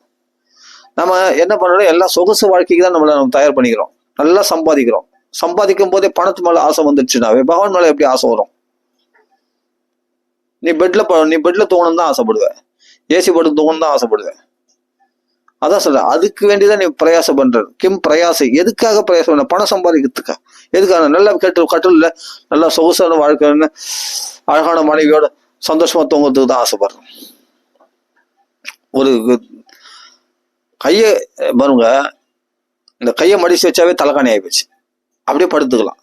சத்யஞ்சலு கிம் சத்யம் சிதம் கிம் கசிபோ பிரயாசகி பாகசு சித்தி சிவபர்கனி கிம். எதுக்கு தலைகாணி உனக்கு? கையை மடிச்சு வச்சா பெல்ட் தலைகாணி நல்லா சூப்பரா இருக்கும், மெத்துன்னு இருக்கும். இந்த கையை மடிச்சு வச்சுன்னு அப்படி ஒருமை ஒந்திச்சு பச்சோம்னாவே, லெஃப்ட் சைட்ல ஒந்திச்சு பச்சோம்னா ஹிருதயத்துக்கு நல்லதுன்றாங்க, ஹார்ட்டுக்கு நல்லதான். லெஃப்ட் சைட்ல ஒந்திச்சு பச்சா ஒந்திச்சு பத்தா. இந்த கையை மடிச்சு லெஃப்ட் கையை மடிச்சுக்கிட்டு அந்த லெஃப்ட் அந்த கையை தலைகாணியா வச்சுன்னு படுத்தோம்னா, லெஃப்ட் சைட்ல ஒந்திச்சு படுத்தோம்னா நம்ம ஹிருதயத்துக்கு ஹார்ட்டுக்கு ரொம்ப நல்லதான். அது இங்க சொல்றாரு, கையை மடிச்சுக்கிட்டு லெஃப்ட் சைட்ல ஒதுக்கி போல அது பூமியில படுக்கணுமா. சரி, பூமியில படுக்கிற சில்லுன்னு இருக்குது, என் உடம்பு ஒத்துக்கல, சரி ஒரு துணி போட்டு பத்துக்கோ, ஒரு பெட்ஷீட் போதாதான். பெரிய கட்டில் நல்லா ₹1,00,000 ₹1,00,000 குத்து கட்டில் வாங்கி, நல்லா பெரிய கட்டில் வாங்கி அதுல போய் மெத்த போட்டு அதெல்லாம் பண்ணி தலைகாணலாம் மெத்து அப்படி பத்தாதான் தூக்கம் வரும் உனக்கு. எங்கேயாவது படுத்தவனே தூக்கம் வரணும். அவன் மனசுல எதுவும் இல்லாம இருக்கணும். மனசுல பகவான் இருந்தான்னா, பணத்தாசை இருந்ததுன்னா தூக்கம் வராது. என்னதான் பெட்ல பத்தாலும் ஏசியில பத்தாலும். ஆமா, நல்லா தலைகாணி போட்டு பார்த்தாலும் பெரிய பெரிய கட்டில் பார்த்தா பணக்கார வீட்டுல அப்படி இருக்கும். ஆமா, நல்லா தேக்கு மரத்துல கட்டி சூப்பரான பெட் இருக்கும். ஆனா பார்த்தா மனசுல தூக்கம் இல்லாம நிம்மதி இல்லாம இருப்பாங்க. அது வேணா, சும்மா இப்படி போனா அப்படி பார்த்தா தூக்கம் வந்துடணும். சும்மா தலையில பார்த்தா தூக்கம் வந்துடணும். ஏன்னா அவங்களுக்கு எந்த பயம் இல்லை. மடியில கனவு வந்தா தான் வழியில பயம். மடியில கனவு நிறைய பணம் இருந்தாதான் பயம், துன்பம். ஐயோ அவன் படிக்கணும்னா இது படிக்கணும்னா பயம். தேவையில்லை 1008 கவலைகள், நிம்மதி இல்லாத வாழ்க்கை, பணக்கார வாழ்க்கை. எளிமையா இருக்கு. பகவானுக்கு உகந்தவனா நீ வாழ எப்பதான் முயற்சி பண்ண போற தபஸ் வாழ்க்கைய? அதுக்குதான் நம்ம தயார்படுத்திக்கணுமே தவிர, இந்த உலகத்துக்கு ஏத்த மாதிரி, பணத்துக்கு ஏத்த மாதிரி, லட்சமா கோடியா சேர்த்துக்கிட்டு அதுக்கேத்த மாதிரி பகவானுக்கு விரோதமா போகக்கூடாது. அது கடைசியில் நரகத்துல தான் தள்ளிடும், மனுஷ ஜென்மாவை வியர்த்தமாக்கிடும். அதனால வாழணும்னா எப்படியும் வாழ முடியாதா? அதனால ஒரு தலையில ஒரு துண்டு விரிச்சு படுத்தா கூட படுத்துக்கலாம், ஜிம்மதியே தூக்கம் வந்துடும். நல்லா ஒரு சொகுசு வாழ்க்கை, நல்லா பெட்டு கட்டில் நல்லா பெரிய தலைகாணெல்லாம் படுத்து தூங்கினாதானா? ஏசி படுத்து தூங்கினாதானா? அப்படி கிடையாது. அதான் சொல்றாரு, அழகான ஆண்டவன் தரையை கொடுத்துருக்கான். எங்கேயாவது அப்படி துண்டை விரிச்சு படுத்தா நிம்மதியா தூக்கம் வந்துடும். அதான் சொல்றாரு, சத்யாம் ஷிதோ கிம் கசிபோ பிரயாசிகி. பெரிய கட்டில் வாங்கணும்னு எதுக்கு பிரயாசம் பண்ற? லட்சக்கணக்கில் பணம் போட்டு. பாகஸ்வசித்தே சிவபர்கனி கிம். அதான் சொல்ற, தலைகாணி எதுக்கு? கை இருக்கும் போது லெஃப்ட் கை இப்படி கை மச்சோம்னா மெத்துன்னு இருக்கும். இந்த கணத்தை இப்படி அந்த லெஃப்ட் கையில அப்படி சாட்சின்னு படுத்துதான் நல்லா தூக்கம் வரும். நான் அப்படிதான் தூங்குவேன். சத்தஞ்சலு கிம் புருதன்ன பாத்திரியா. இந்த 2 கையை கூப்பினாவே பாத்திரம் ஆகி போச்சு. நான் பெரிய பாத்திரங்கள்லாம் இல்லை, சட்டு தட்டு முட்டு சாமான்லாம் அதெல்லாம் நல்லா வசதியா. ஐயோ, என்ன தங்கத்தட்டுல தான் சாப்பிடுவார் இவரு. தங்கத்தட்டுல தான் சாப்பிடுவாங்க இவங்களாம். வெளித்தட்டு தங்கத்தட்டுல தான் சாப்பிடுவாங்க. அடப்பையா, இப்படி கையை வாங்கினா எங்கேயாவது கோயில் போய் புளியோரை கொடுப்பாங்க, அழகா வாங்கி சாப்பிட்டோன்னா ஜம்முன்னு வயிறு முடியும். அதுதான் அங்கேயே பக்கத்துல குளத்துல தண்ணி குடிச்சோம்னா, அங்கேயே நிறைய இப்ப பார்த்தா கோயில்கள்லாம் பார்த்தா குடிநீர் அப்படி போடுறது அழகா போட்டு நல்ல முன்னெல்லாம் அந்த வசதி கிடையாது. இப்ப நிறைய கோயில்கள் இந்த வசதி, நிறைய இந்த புளியோதரை கொடுக்குறான், தயிர் எங்கேயாவது கோயில்ல கையில அப்படி வாங்கணுமா பிரசாதம், அதுவும் தொன்னையில கொடுக்குறான். போதும், ரொம்ப சாப்பிடக்கூடாது. நிறைய சாப்பிட்டா தியானம். அதுதான் நீ உன் ஆத்ம பாதம், தியானத்துக்கு ஹானி நீயே வச்சுக்கிற, உனக்கு நீயே ஆப்ப வச்சுக்கிறேன்றாங்களே. அதான் எவ்வளவு எவ்வளவு நிறைய சாப்பிட்றோமோ அவ்வளவுக்கு அவ்வளவு உனக்கு தியானம் பகவத் சிந்தனையே வராது. சொகுசு வாழ்க்கை தான் எதிர்பார்க்கும், சோம்பேத்தனம் உண்டாகும். சாப்பாடை குறைச்சி உண்டி சொரிக்கணும் உபாயம் போலவில்லை. தியானம் தபஸ் வாழ்க்கையா போகணும். லைட்டா ஏதோ வயிற்றுக்கு கொஞ்சம் சாப்பிடணும், வாழத்துக்காக கொஞ்சம் சாப்பிடணும். அது கொஞ்சம் சாப்பிட்டோமா 2 கை பாத்திரமா எதுமா. இப்பதான் தொன்னை பிரசாதம் கொடுக்குறாங்களே, நம்ம கையெல்லாம் கோக்கணும். அந்த காலத்துல தொன்னைகள்லாம் கிடையாது, எதுவும் கிடையாது. கையை பாத்திரமா வச்சுட்டு ஏதோ சாப்பிட்டாங்க. தண்ணி அள்ளி ஆறு தண்ணி அப்படியே தெளிவா ஓடும், அப்படியே அள்ளி மொண்டு குடிச்சாங்க. இப்ப அந்த அளவுல நம்ம சுத்தமா நம்மள பகவான் அப்படிலாம் விடலை. இந்த கலியுகத்துல பார்த்தா எங்க பார்த்தாலும் அன்னதானம் நடக்குது. அதெல்லாம் குறைச்சலே கிடையாது. நல்ல இலை வாழை இலை போட்டு நல்ல சாப்பாடு போடுறாங்க.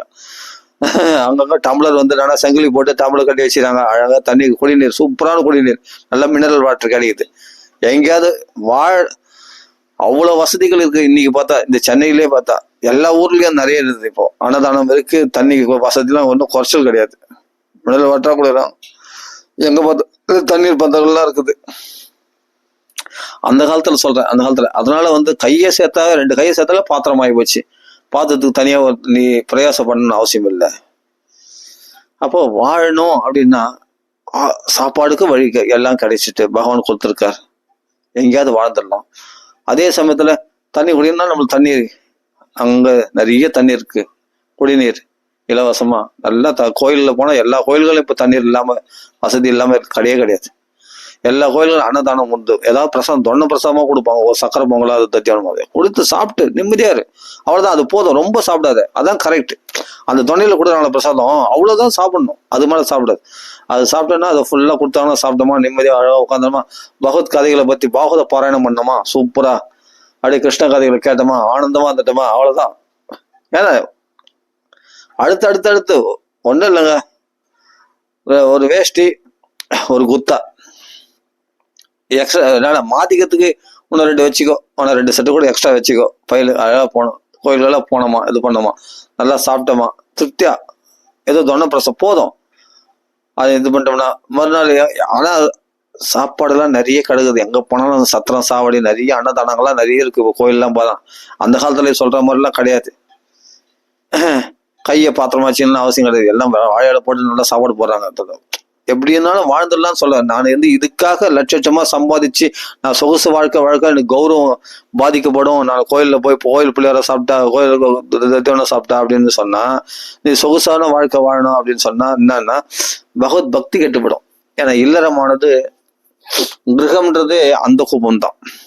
நான் சொல்ல பாகவதம் சொல்லியிருக்கு, கிரகம் அந்த கோபம் பாழுங்கிணறு போலதான். இதுல மேலும் மேலும் சொத்துக்களை சேர்க்கணும், பணத்தை அதிகமா சேகரிக்கணும் தான் புத்தி வருமே தவிர, ஆனா சம்பாதி 1ஆம் தேதி வாங்கினா 10ஆம் தேதிக்குள்ள காலி ஆயிடும். அதுக்கான செலவுகளும் ரெடியா இருக்கும். அது வேற விஷயம், புரியுதுங்களா? அதுலயும் ஒரு தகராறு தான். நானா செலவு பண்ணிட்டேன் காசு, உன் பணத்தை நீயே வச்சுக்கோ அப்படின்லாம் வீட்டுல தகராறு நடக்கும், புரியுதுங்களா? அதெல்லாம் சமாளிக்கணும். அதனால வந்து அது வந்து என்னன்னா மேலும் மேலும் ஆசை அதிகரிக்க செய்யக்கூடியது இந்த இல்லறவாசிகளுக்கு. பகவத் பக்திக்கு மோட்சம் அடையணும், தன்னை காப்பாத்திக்கணும்னு நினைக்கிறவன் இது மாதிரி எப்படினாலும் வாழ்ந்துட்டு போலாம். பகவத் பக்தி சம்பாதிக்கணும், மோட்சம் அடையணும், என் ஜென்மாவை கரையேற்றிக்கணும்னு நினைக்கிறவன் சொல்றேன், எங்கனாலும் சாப்பிட்டு எங்கேயாவது படுத்துக்கிட்டு ஜம்முன்னு இருந்துட்டு போலான்ற அதுக்கான வசதிகள் உலகத்துல இருக்குன்னு சொல்ல வரேன், வேற ஒண்ணும் இல்லை. கையை சேர்த்துட்டா பாத்திரம், நீ தனியா பாத்திரங்கள்லாம் வாங்கி ஒன்று குடும்பம் நடத்தணும்னு அவசியம் இல்லை அப்படின்றாரு. பகவத் தியானம் கெட்டு போயிடும். இல்லாட்டி பகவத் தியானம் தானே முக்கியம். இறைவனை நினைக்கணும், அதுக்கு ஏதோ இந்த உடம்பு வச்சுக்கணும், உடம்பு வச்சுக்கிறதுக்கு ஏதோ கொஞ்சம் சாப்பிடணும், அவ்வளவுதான். நல்ல வகை வகையா கண்டதெல்லாம் சாப்பிட்றது, ருச்சியா அறுவகை உணவு சாப்பிட்றது, கண்டு அது நல்ல பழசாரா சாப்பிடணும் அப்படிலாம் கிடையாது. இந்த உடம்பு வச்சுக்கிறதுக்கு எதாவது சாப்பிடலாம். இப்போ பார்த்தா சன்னியாசிகளே நல்லா கொண்டாடுறாங்க, புரியுதுங்களா? சாமியார போறாங்க, கோயில்ல வரும் பிள்ளையார சாப்பிட்டு நல்லா குண்டா இருக்கிறாங்க. அதையும் பாக்குற ருத்ராட்சம் போடுன்னு அவங்களுக்கு. ஏன்னா அவ்வளவு சாப்பாடு போடுறாங்க. அங்க திருவண்ணாமலையில போனா அன்னதானம் நிறைய, திருப்பதியில போனா அன்னதானம். உனக்கு எங்க போய் உனக்கு வசதி இல்லை சொல்லு பார்க்கலாம். பகவானை தரிசனம் பண்ணிட்டு வந்த உடனே உனக்கு சாப்பாடு தான் திருப்பதியில, திருவண்ணாமலையில. எல்லாத்துலயும் உங்களுக்கு சாப்பாடு குறைச்சல். எங்க எல்லாத்துலயும் பார்த்தா பகவானை தியானம் பண்ணி அழகா உட்கார வேண்டியதுதான். பட்டப்படியா திருநூறு ருத்ராட்சம்னு. இல்லாட்டி நீங்க எங்கன்னா அப்படி கிரிவல பாதையில பார்த்தா பிளாட்ஃபார்ம்ல உட்காந்தாலும் அவங்களுக்கே தேடி தேடி எடுத்து வந்து சாப்பாடு போடுறாங்க. அப்படியே வாழையாடுல சாப்பாடு தான், அதுவும் கூட்டு பொரியல் எல்லாம் அப்பளம் எல்லாம் வந்து போகத்து எல்லாம் வந்து என்னன்னா மனசை கெடுக்கக்கூடியது. இதெல்லாம் இந்த கூட்டு பொரியல் அப்பளம் அது இது எல்லாம் நல்லா வயிறு முட்டை சாப்பிட்டுட்டு இதயத்துல உட்காந்தா நாளைக்கு சாப்பாடு கொடுப்பாங்க. அப்ப அந்த அந்த இடத்த விட்டு போறது மனசு வரல பாருங்க. ஆமா, அது மாதிரிதான் உட்காந்துருக்காங்க நிறைய பேர் பார்த்தா. அவள் மறுநாள் கொடுப்பாங்கன்ட்டு. எதுக்கான இதெல்லாம் சொகுசு வாழ்க்கை. அந்த சன்னியாசி நிலைக்கு போய் பகவானை தியானம் பண்ணும்போது அங்கேயே சாப்பாடு தேடிதான் வருது மனசு. என்னைக்குதான் இந்த சாப்பாட்டை குறைக்க போறேன்? உண்டி சொரிக்குன்னு உபாயம் பல சொல்ல. இந்த சோத்து ருசியை என்னைக்குதான் விட போறேன்? கொஞ்சம் கொஞ்சமா சாப்பாடு கண்ட்ரோலுக்கு வந்துடணும். அதுதான் இங்க சொல்றாருங்க. எல்லாத்தையும் சுருக்கு, வசதிகளை சுருக்கு. இந்த கட்டில் தலைக்கான் தூக்கி போடு, வெறும் தரல படு. பாத்திரம் அது தங்கத்தட்டுல தான் சாப்பிடும் சொல்லாத. கையை வச்சுக்கோ, 2 கையை சாப்பிட்டா அதெல்லாம் முடிஞ்சு போச்சு. கை கழுவினா முடிஞ்சு போச்சு, அவள் தான் போயினே. எதுவும் வச்சுக்காத, உனக்குன்னு நிம்மதி. பகவான ஹிருதயத்துல வச்சுட்ட பிறகு இவைகள் இருந்து விலகிடு. குசலர் எப்படி இருந்தா சொத்து சுகம்லாம் வந்த பிறகு கூட பகவான் படி அந்த பிறகு அப்போ கூட என்ன நான் அதிலம்படா பதம் இருக்காங்க. நீங்க வேணா படிச்சு பாருங்க குசலர் இல்லைன்னா. இப்ப நல்லா பால் பாயசமா சாப்பிடலாம் அப்படின்னு அவருக்கு பிரம்மஸ்ரீ சுந்தரமா சுவாமி அழகா சொல்லுவாரு.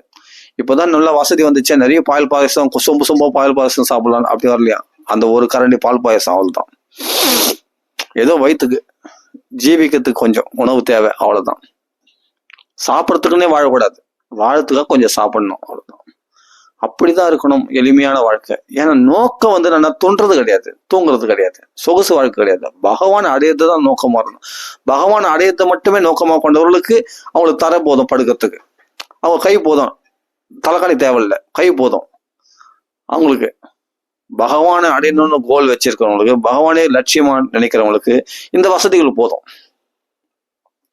புரியுதுங்களா? அவளுக்கு தனியா அதுக்குன்னு பிரயாசப்படமா? அதான் கிம் பிரயாசிகை. எதுக்காக பிரயாசம்? எதுக்கு இவ்வளவு கஷ்டப்படுறேன்? லோன்னு அலையிறேன், நைட்டு 11 வரைக்கும் வேலை செய்யறேன். எதுக்காக? எதுக்காக? மோட்ச அடையத்துக்கு அது பிரயாசம் பண்றேன். பகவான் அடையத்துக்கு பிரயாசம் பண்றேன். சொத்துக்களை சேர்க்கறதுக்கு, பகவானை மறக்கிறதுக்கு இவ்வளவு பிரயாசம் பண்றேன். ஜென்மாவை கரையேற்றிக்காம மேலும் மேலும் அதிக பிறவிகள் எடுக்கிறதுக்கும் இவ்வளவு பிரயாசம் பண்றேன். அஜ்ஞானத்துல விழத்துக்கு பிரயாசம் பண்றேன். மேலும் மேலும் பந்தங்களை சேர்த்துக்கிறதுக்கு பிரயாசம் பண்றேன். மேலும் மேலும் துன்பங்களை, மேலும் மேலும் கர்ம வினைகளை சேர்த்துக்கிறதுக்காக நான் பிரயாசப்படுறேன். அதுக்குதான் 11 மணி வரைக்கும் உழைக்கிறேன். வேற இடத்துக்கு சொத்து பணத்தை சம்பாதி, இதுக்குதான் சொகுசு வாழ்க்கை வாழ்றது தான். வேற என்ன? பகவானை நினைக்கிறதுக்கா? கிடையாது. பகவான் நினைக்கிறதுக்குன்னா அப்ப இவ்வளவு தேவையில்லையே, இவ்வளவு வசதி தேவையில்லையே. பகவானை நினைக்கிறது உன்னுடைய கோலா இருந்தா, பகவத் பக்தி பண்றது கோலா இருந்தா, இதெல்லாம் தேவையே இல்லை உனக்கு. இதெல்லாம் அதிகமாச்சு உனக்கு, கிடைச்சதெல்லாம் அதிகமாச்சு. எல்லாம் 1க்கு 10 இருக்குது. ஓரங்கட்ட எல்லாத்தையும். தபஸ் வாழ்க்கை வாழ், பக்தி வாழ்க்கை வாழ்க்கை தூக்கி போடு, எல்லாத்தையும் எளிமையான வாழ்க்கை வாழ். அதுதான் இங்க சொல்ற. இந்த எளிமையான வாழ்க்கை தான் இங்க சொல்லி வர்றாரு.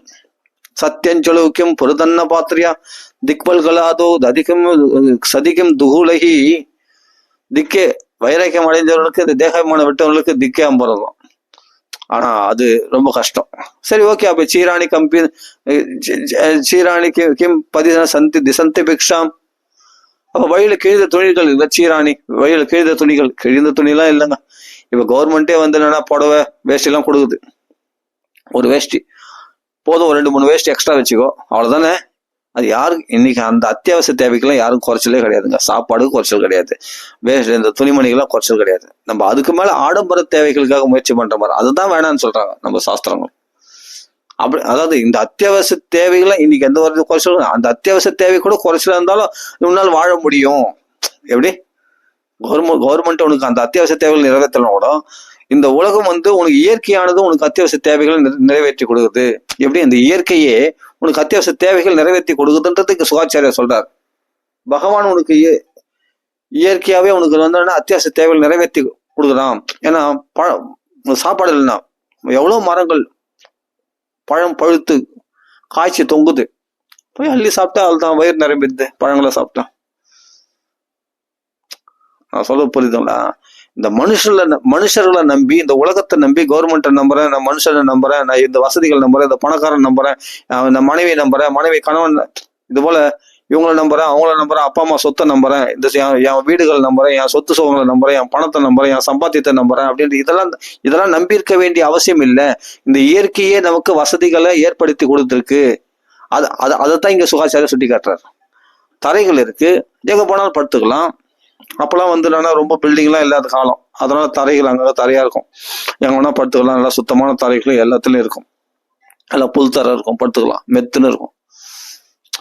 அது மாதிரி எவ்வளோ கோயில்கள் இருக்கு, அப்போல்லாம் சத்திர சாவடி இருந்தது. அது மாதிரி எங்கேயோ ஒன்று படுத்துக்கலாம், ஏதாவது கிடைக்கிறத சாப்பிடலாம், கையை வந்து வச்சுக்கலாம், கையை பாத்திரமா வச்சுக்கலாம், நிம்மதியா இருக்கலாம். அப்படின்றத இயற்கையே நமக்கு கொடுத்த பாத்திரம் கை, 2 கை சேர்த்த பாத்திரம்.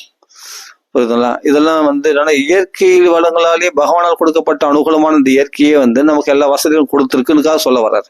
நீ போய் தன துர்மதாந்தா, பணத்தை முற்படிச்சவனை போய் ஏன் கையேந்தி நிக்கிற? புரியுதா? அவங்க போய் கூலிக்கு மாரடிக்கிற, கஷ்டப்படுற, 11 மணி வரைக்கும், நைட்டு 11 மணிக்கு ஏன் கஷ்டப்படுற? அவன் பணத்தை முற்படிச்சு அவனை பெரிய பக்திமானா? பக்தி இல்லாத இடத்துல தான் போய் நம்ம கூலிக்கு மாறாடிக்கிறோம். சொல்லுங்க, யோசிச்சு பாருங்க. அவர் சொல்ல தன துர்மதாந்தா, எதுக்காக பணத்தை முற்படிச்ச இடத்துல போய் நம்ம கையேந்து நிக்கணும்? தேவையில்லையே. நம்மளுக்கு இயற்கையே நம்மளுக்கு இவ்வளவு வசதிகள் கொடுத்துருக்கு. அப்ப நம்ம பக்தியில முன்னேற்றம் அடையணுமே தவிர, வைராக்கியம் அடையணும், இவைகள் உள்ள ஆசைகளை விடணுமே தவிர, மேலும் மேலும் சொகுசுகளை பெருக்கணும், ஆசைகளை பெருக்கணும், பகவானை மறக்கடிக்க செய்யக்கூடாது. இதுதான் புரிச்சு.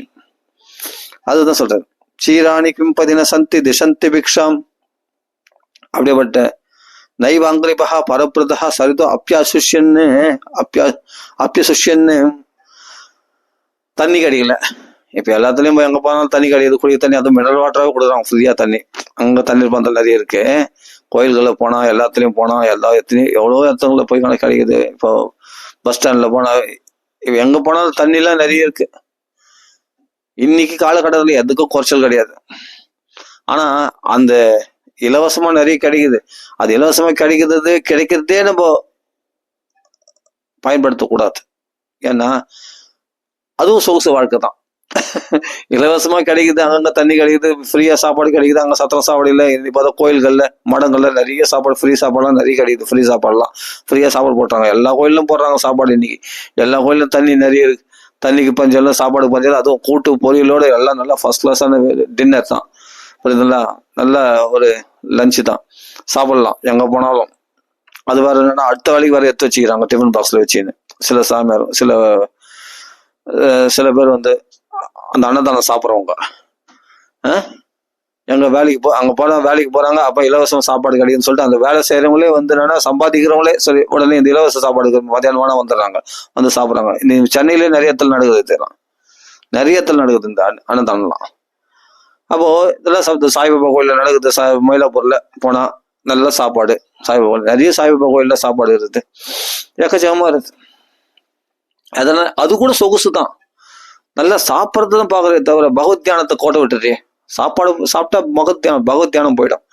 பகவத் குணங்களை பத்தி பேச மாட்டேன், பாகவதம் விட்டு போயிடும். அதனாலதான் இங்க சொல்ற என்னன்னா, அதாவது அந்த காலத்துல கலியுக ஆரம்பத்துல சொல்லக்கூடிய விஷயம் அது. சுகாச்சாரம் என்ன சொல்ல, எங்கட மரங்கள் இருக்கே பழுத்து காய்ச்சி தொங்குதே, அந்த பழங்களை 2 பிச்சு போட்டா வயிறு நிரம்பித்து, அவள்தான். பிறர்க்கென்றே வாழ்கின்ற மரங்கள் இல்லையா? பரப்பிரத அப்படின்ற நைவாங்கிரிப்பா பரப்பிரதா. அப்படிப்பட்ட வழிகள்லாம் கிழிந்த துணிகள் இல்லையா? இன்னைக்கு நல்லா நம்மளுக்கு ஒரு துணி 10 துணி இருக்குது, 10 வேஷ்டி இருக்குது, 10 குர்தா இருக்குது. அதனால இன்னைக்கு குறைச்சல் கிடையாது. சொல்றேன், இவ்வளவு வசதிகள் தேவையில்லைன்றார். அதுதான் சொல்றாரு சுகாச்சாரியார். இவ்வளவு வசதி, இவ்வளவு 10 ட்ரெஸ் தேவையில்லையே, ஏதோ மாத்திக்கிறதுக்கு, மானத்தை மறைக்கிறதுக்கு உடை இருந்தா போதும், அவ்வளவுதான். கூட மாத்திக்கிறதுக்கு ஒரு வெஸ்டர்ன் வச்சுக்கோ, அவ்வளவுதான். அதுக்கு மேலே எதுக்கு உனக்கு? அவ்வளவுதான். அப்படி தேவைகளை சுருக்கி கொண்டாலே பகவத் பக்தி நிலைக்கும். அதனால வாழணும்னா எப்படியும் வாழ்ந்துட முடியும். இயற்கையே அனுகூலமா இருக்குதுன்றது வேற விஷயம். ஏன்னா மர உரி உடுத்திக்கலாம் இல்லையா? திசந்த விஷம் மர உரி உடுத்துக்க இதுவா இருக்குன்னா அப்ப ஆடைகளை உடுத்திக்கோ. ஏதாவது ஒரு துணிகள், மானத்தை மறைக்க துணி எவ்வளவு இருக்குது, அவ்வளவுதான். அதை எடுத்து கட்டிக்கோ, முடிஞ்சு போச்சு. நல்லா பட்டு வேஷ்டி கட்டினா தானே, நல்லா சரிகா இது பண்ண கட்டினா தானே, நல்லா ஆடை, நல்ல பிரேஸ்லெட் போடாதானே, நல்ல கழுத்துக்கு செயின் போடாதானே. அதெல்லாம் தேவையில்லை, வசதிகள் தேவையில்லை, சுருக்கமா இருந்தா போதும், அதுதான். நல்ல வீடு வாசல் இல்லையே எனக்கு தங்குறதுக்கு, ஒரு மழைன்னா எங்க போய் ஒதுங்கும் அப்படின்னு. எவ்வளவு குகைகள் இருக்கு, குகைகள்லாம் அடைக்கப்பட்டு விட்டதா? சரிப்பா, தண்ணி கூட யாரும் கொடுக்க மாட்டாங்க. சரி, வட்டாத நதிகள் ஜீவ நதிகள் எல்லாம் வத்தி போய் வச்சுதா? வட்டாத ஜீவ நதி இன்னைக்கும் ஓடிட்டு இருக்க, 2 கை அள்ளி மொண்டு குடிச்சா வயிறு நிறைய திம்முன்னு ஆயிடுமே. அது தித்திப்பா இருக்கும் அந்த தண்ணீர், மூலிகை தண்ணீர். அது போல எவ்வளவு நதிகள் ஓடுறது, நதியில தண்ணி அள்ளி குடிச்சா அதுதான் வயிறு நிறைய திம்முன்னு ஆயிடுது, முடிஞ்சு போச்சு. ஏதாவது பழங்களை பிச்சு சாப்பிட்டா வயிறு நிறைய போயிடுது. இயற்கையே இயற்கையை நம்மளுக்கு இவ்வளவு வசதிகள் ஏற்படுத்தி கொடுத்துருக்கு. அவ பணத்திமிர் படிச்சவங்களுக்கு தன துர்மதாந்தா, பணத்திமிர் படிச்சவங்களை நம்ம ஆசிரியக்கணும் அவசியமே இல்லை. யாரையும் நம்பி வாழணும், பகவான் நம்மள அப்படி வைக்கவே வைக்கல எல்லாருக்குமே. இன்னைக்கு இயற்கை நம்மளுக்கு வளங்கள் இந்த அளவுக்கு வசதிகள் பண்ணி கொடுக்குறது மட்டும் இல்லை, நம்மளுக்கு இன்னைக்கு எல்லா வசதிகளும் இருக்கு. சாப்பாடுகள்லாம் குறைச்சல் கிடையாது, எல்லாத்துலயும் எல்லாமே இருக்கு. அதனால எங்கேயோ நம்மளுக்கு ஃப்ரீயா கூட துணிகள்லாம் கூட வாங்கி கொடுத்துட்றாங்க. அதுவும் அந்த ஆடைகள், அந்த வஸ்திர தானம் கூட நிறைய பண்றாங்க. நான் இதுல திருவண்ணாமலையிலே பார்த்துருக்கேன். அது மாதிரி இந்த காவி உடையெல்லாம் நிறைய பேர் வாங்கி கொடுக்குறாங்க, வெள்ளை வேஷ்டியும் கொடுக்குறாங்க, எல்லாம் கொடுக்குறாங்க. அது எங்கேயோ ஏதோ கெச்சிடும். இதெல்லாம் பாருங்க, அத்தியாவசிய தேவை பகவான் நம்மளுக்கு எப்படியாவது ஏற்பாடு பண்ணுவான். ஆடம்பர தேவைகளுக்காக தான் நம்ம ஓடுறது, அலையிறது, லோன்னு அலையிறது, புரிஞ்சுக்கணும். அதுதான் இங்க சொல்றாரு. நெய்வாங்கிரிபா பரப்பிரத சரிதம் அப்பியசுஷன்னு. ஆனா இங்க சுகாச்சாரம் சொல்லக்கூடிய விஷயம் என்னன்னா, பிறர்க்கென்றே வாழ்கின்ற மரங்கள் இல்லையா, அவைகள் பழங்கள் கொடுக்கலையா? அதே சமயத்துல வற்றாத ஜீவ நதிகள்லாம் வறண்டு விட்டானோ, அவனுக்கு தண்ணி கிடைக்கிறதுக்கு, அவன் தாகத்தை தணிக்கிறதுக்கு நதிகள் எல்லாம் வத்தி போச்சா அப்படின்றார். ரொத்தா குஹா கிம் அஜிதோ அவதினோ வசன்னானே. சரி, குகைகள்லாம் அடைக்கப்பட்டு விட்டதா? பூட்டு போட்டாங்களா குகைகள்லாம்? நீ இங்கெல்லாம் உள்ள போய் யாரும் வரக்கூடாது அப்படின்னு எல்லா குகைகளும், மலையில இருக்க குகைகள்லாம் போய் ஒருத்தனும் போய் கவர்மெண்ட் பூட்டு போட்டு வச்சுச்சா? இல்லையே, குகைகள்லாம் திறந்திருக்கு. எவ்வளவு குகைகள் இன்னைக்கும், மலைகள் குகைகள்ல எவ்வளவோ மகாத்மாக்கள் வாழ்ந்து கொண்டு இருக்கிறார்கள் இன்னைக்கும். அவர்லாம் வாழல. நீ என்னதான் நீங்க செங்கல் போட்டு கட்டினாலும் வீர்லாம் விட்டுது, அப்போ ஓட்டையா ஒழுதுன்றான். பெரிய பாறை, அது மலை குகை, அதுல ஒழுகுறதுக்கு வாய்ப்பே இல்லை, தண்ணியே ஒழுவாது, நல்லா ஜிம்முன்னு இருக்கும். அழகா அந்த மலை குகையில போய் வாசம் பண்ணலாம். அப்படின் போது சரி, மலை குகையில நம்ம போய் வாசம் பண்ணோம்னா அங்க புலிசிங்கெல்லாம் இருக்காதான்னா? அப்படிதான் பகவான் காப்பாத்தாம விட்டுருவானா? இல்ல, அப்படி பகவானை நம்பி போறவங்கள, வீட்டை விட்டு வெளியே போறவங்கள, பகவான் நம்பி போறவங்கள, பகவத் கதைக்காக பகவத் தியானம் பண்ணிட்டு போறவங்க, பகவான் நாம சொல்லி கீர்த்தனம் பண்ணிட்டு பாகவத பாராயணம் பண்றவங்கள பகவான் காப்பாத்தாம விட்டானான்ற. மலை குகையில சிங்கம் புலி இருந்தா என்ன பண்றதுன்னா? அப்படிலாம் பகவான் நீ நம்பி போறன்னா உனக்கு அதுக்கான வசதிகளும் பகவான் ஏற்படுத்தி கொடுப்பான். நல்லா புரிஞ்சு, பகவானை நம்பி போனான். துருவனுக்கு எந்த புலிசிங்கம் ஆச்சு சாப்பிடலையே துருவனை. ஏன்னா பகவான் உடனே என்ன பண்ண, எப்போ பகவானை நோக்கி ஒரு அடி எடுத்து வைக்கிறே, பகவான் 10 அடி எடுத்து வைப்பான். உடனே நாரதர் அமைச்சு அவன் நம்ம யமுனா நதிக்கரையில போய் மதுவனத்துல போய் நீ தியானம் பண்ணு, பகவான் காட்சி எடுப்பான். அப்ப அவர் எந்த வசதி தேடினாரு? நீ பகவானை நோக்கி போறியா, சொகுசு தேடி போறியா? இன்னைக்கு எங்க சாப்பாடு நிறைய கிடைக்கும், எங்க வசதி கிடைக்கும், சாப்பிட்றது தூங்குறதுக்கு, ஃபர்ஸ்ட் என்னன்னா இதெல்லாம் தேடிக்கின்னு அப்புறம் பகவானை தேடுறது. நீ பகவானை தேடிப்போ, இவைகள்லாம் தன்னாலே கொடுக்கப்படும். முதல்ல இது பைபிள் ஒரு வார்த்தை, முதல்ல தேவனுடைய ராஜ்யத்தை தேடுங்கள், மற்றவைகள்லாம் உங்களுக்கு கூட கொடுக்கப்படும். மற்ற வசதிகள்லாம் பகவான் உங்களுக்கு ஏற்பாடு பண்ணிடுவான். அதை பத்தி நீ கவலைப்படாத, அது பகவானுடைய கவலை. நீ எப்போ பகவானை அடையணும்னு நினைச்சியோ, பகவானை பத்தி நினைச்சு கவலைப்பட ஆரம்பிச்சியோ, பகவான் உன்னை பத்தி கவலைப்படுவான். அதனால குகைகள்லாம் அடைக்கப்பட்டு விட்டதவா, எங்கேயாவது வாழ்ந்துடலாமே. சரி, அப்படியே குகைகள் சிங்கம் அப்படி பகவான் ரட்சிக்காம போயிடுவானா? பகவானை நம்பி போறவன் நீ, பகவான் உன்னை காப்பாத்தாம விட்டுருவானான்ற.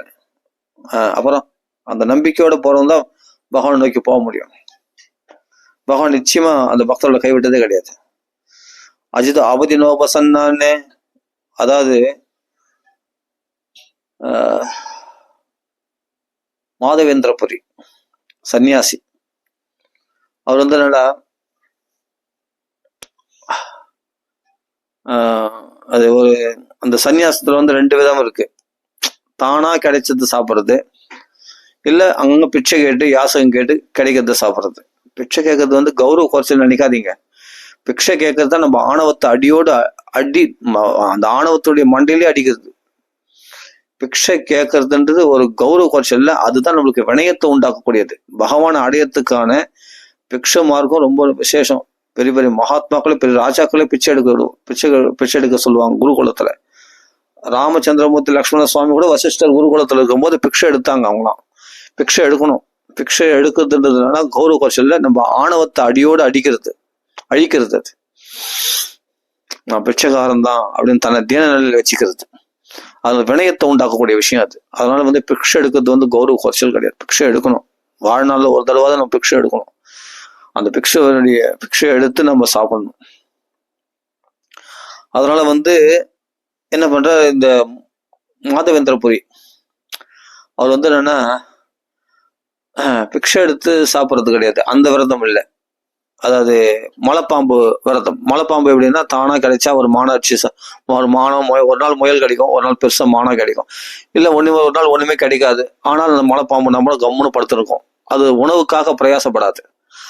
அது ஒரு விரதம் சன்னியாசிகளுக்கு. அந்த சன்னியாசி மாதவேந்திரபுரி சன்னியாசியா போகும்போது அவர் என்ன பண்ணார், யாரா தானா தேடி கொடுத்தா சாப்பிடுவார், இல்லாட்டி பட்னியா கிடப்பார். அது பாட்டுக்கு மாதவன் கோவிந்தனை பாட்டு பாடி இருப்பார். அப்படி இருக்கும்போது ஒரு கோவர்த்தன மலைகிரியை பிரதட்சணம் பண்ணி வரும்போது ஒரு இடத்துல இவர் அப்படியே மயங்கி விழுந்துட்டார். அப்போ சாக்ஷாத் பகவானே அதுதான் இங்க சொல்றது, கிம் அஜிதோ அவதினோப சன்னான்னு. அந்த பகவான் காப்பாத்தாம விட்டுடுவானா? உனக்கு சாப்பாடு போடாம விட்டுருவானா? உனக்கு தண்ணி கொடுக்காம விட்டுருவானா? உனக்கு ஆடைகள் கொடுக்காம விட்டுருவானா? உனக்கு ஒரு படுக்கிறதுக்கு இடம் கொடுக்க, உனக்கு ஒரு பாதுகாப்பு கொடுக்காம பகவான் விட்டுருவானா? பகவத் பக்தி நோக்கி நீ வீட்டை விட்டு வெளியே கிளம்புனா உனக்கு பகவான் எல்லா பாதுகாப்புகளும் கொடுப்பான். நீ நம்புறவங்களுக்கு பகவான் பாதுகாப்பு கொடுக்குறான். அப்போ அந்த காலத்திலேயே மாதவேந்திரபுரி பெரிய மகாத்மா. இதெல்லாம் சொல்றது எத்தனையோ நூற்றுக்கணக்கான வருஷங்களுக்கு முன்னாடி நடந்த விஷயம். அந்த மாதவேந்திரபுரி தான் அந்த பிரதிபு, அந்த ஒரு விக்கிரகம் அந்த கோவத்தின் அடிவாரத்துல இருக்கிற விக்கிரகத்தை பிரதிஷ்டை பண்ணது. அந்த இடத்துல கோபாலன் அந்த ஒரு விக்கிரகத்தை பிரதிஷ்டை பண்ண மாதவேந்திரபுரி. அந்த மாதவேந்திரபுரி தான் என்ன பண்ண, சன்னியாசி. அவர் என்னன்னா சைவ விரதம். அதாவது என்னன்னா ஒரு பாம்பு அஜகர விருத்தி, பாம்பு தன்னாலே கிடைச்சா சாப்பிடும் இல்லையா, அந்த சன்னியாச நிலையை ஏற்றுக்கொண்டிருந்தார். அப்ப என்ன பண்ணாரு, இவர் பசி தாகம் அப்படியே சோர்ந்து போய் விழுந்துட்டார். உடனே பகவான் பார்த்தார். ஒரு மாடு மேய்க்கிற பையனா வந்தான் கிருஷ்ண பரமாத்மா. என்ன பண்ணா, தாத்தா பாபா எழுந்துரு பாபா, என்ன ஆச்சுன்னு. ஒன்றும் இல்லை, பசி, இந்த பால் சாப்பிடு. பாலா? எனக்கு பைசா இல்லையப்பா இந்த பால் கொடுக்கறதுக்கு. அதெல்லாம் ஒண்ணும் தேவையில்ல பாப்பா, நீ சாப்பிடு பாப்பா அப்படின்னு சொல்லிட்டு அந்த பையன் சுருள்கோலை வச்சுக்கின்னா தலையில முண்டாஸ் கட்டின்னு இருக்கான். அந்த வந்தவன் கிருஷ்ண கோபாலம் கண்ணங்கரையில இருக்கான். அவன் கருப்பன் தானே. அவன் என்னைக்கு சிவப்பு வந்திருக்கான்? ராமவதத்திலிருந்தே கருப்பு தான் அவன். வாமனவதத்துல தான் சிவப்பு. அப்படியேப்பட்ட பரசுராமவதத்துல சிவப்பா இருப்பான். பிராமண பொருளியா பிறந்தான். சரி, ஓகே. அதனால சரி, ஏதோ மாடு வைக்கிற பையன் நினைச்சு, சரிப்பா இல்ல இதுக்கு காசு வேணாமா? இல்ல எங்க அம்மா இங்க வரவங்களுக்கு யாரும் பட்டினியா போடக்கூடாது, அதனால எதனா கொடுக்கணும் அப்படின்னு சொல்லி நான் பால் கறந்து வந்தேன். நீங்க பட்டினி ரொம்ப களைச்சி போயிருக்கேன், சாப்பிடு பாப்பா. உடனே அப்போ பால் எடுத்து கொடுக்குறியே, நல்ல ரொம்ப சந்தோஷம் சொல்லிட்டு அவர் குடிக்கிறார். குடிச்சிட்டு, நீ உன் பேர் என்னப்பா? என் பேர் கோபாலன். உங்க அம்மா பேரு? எங்க அம்மா பேரு யசோதே. உங்க அப்பா பேரு நந்த பாப்பா. ஹே, நீ அந்த தெய்வம் தானே, என் கிருஷ்ணன் தானே, நீ உண்மையை சொல்ல. போங்க பாப்பா, கிருஷ்ணன்னா பரமாத்மா, அவன் தெய்வம், சங்கு சக்கர கதெல்லாம் இருக்கும், அதுதான் பரம்பொருள். என்ன போய் நான் மாடு மேய்க்கிற பையன், இங்க மாடு வயசுல இருக்கேன், அது ஒரு மாடெல்லாம் மேய்ச்சிப்பார். நான் சொல்றேன், சரி சீக்கிரம் கொடு, உங்களுக்கு யாரை பார்த்தாலும் கிருஷ்ணனா தெரியும் உங்களுக்கு, நீங்க சாப்பிட்டு கொடுங்க அப்படின்னு சொல்லிட்டு குடிச்சிட்டு அந்த பாலை குடிச்சிட்டு, அந்த பால் அவ்வளோ சுவையா இருக்குதான். யாருக்கு? மாதவேந்திரபுரிக்கு. அப்புறம் குடிச்சோடனே என்னமோ அந்த சுவை அவருக்கு நாக்குல அப்படியே அந்த லாக்டேஜ், அந்த தித்திப்பு அப்படியே நாக்குல நின்றுட்டு இருக்கு. உடனே ஒரே ஓட்டம் ஓடிட்டார். அவள்தான் போயினே மறைஞ்சிட்டான் பகவான். அடாடா வந்தானே, அப்படியே போயினே இருக்கும்போது டக்குன்னு மறைஞ்சிட்டான் பகவான். போட விட்டுட்டே பக்கத்துல நான் பசின்னு வந்த போது, அப்போ பகவான் பால் கொண்டு அந்த மாதவேந்திரபுரி கொடுத்து அந்த பசியை தீர்த்தானே பகவான். அப்போ கிம் அஜிதோ அவதினோபசன்னான்னு. அப்போ யாரால ஜெயிக்கப்பட முடியாதவனாகிய பகவான், நீ அவனை ஆசைச்சா உன் பசியெல்லாம் நீ ஜெயிச்சிடலாமே. அப்போ பகவான், அப்படிப்பட்ட பகவான் ரட்சிக்காம விட்டுடுவானா? அந்த மாதவேந்திரபுரிக்கு அப்படி பால் கொடுத்து உணவு கொடுத்தவொடனே அப்பதான் பார்த்தா, ஆஹா, சொன்னானே கோபாலன் சொன்னானே, புள்ள அம்மா யசோதா சொன்ன. அப்போ கூட மாடு வைக்கிற பையனோன்ற டவுட் எனக்கு ஏன் வந்தது? ஆஹா, பகவான் விட்டுட்டேனே, கோடை விட்டுட்டேனே, எங்க போயிடும், மறுபடியும் கூப்பிட்டா வரப்போறோம். அதனால பிரகாய தஸ்வி பீர்யானி தீர்த்தபாத பிரியஸ்ரவ ஆகுதி இவமே சீக்கிரம் தர்ஷனம் யாது சேதசி. உடனே பகவான் தர்ஷனம் குத்துருவான். அதனால கவலைப்படுறது இல்லை. பகவானுடைய புகழைய பாடினா வந்துட்டு போறான்.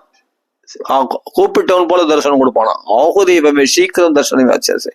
அதனால அப்படி அவதினோ அஜிதோ அவதினோ வசன்னான்னு கஸ்மாத் பஜந்தி கவையோ துர்மதாந்தா துர்மதாந்தான்னு சொல்ல போலதான்.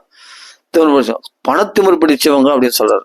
எதுக்காக அவங்கள போய் பஜிக்கிறீங்க? எதுக்காக அவங்க புகழ் பாடுறீங்க? எதுக்காக கூட கும்பிடு போடுறீங்க?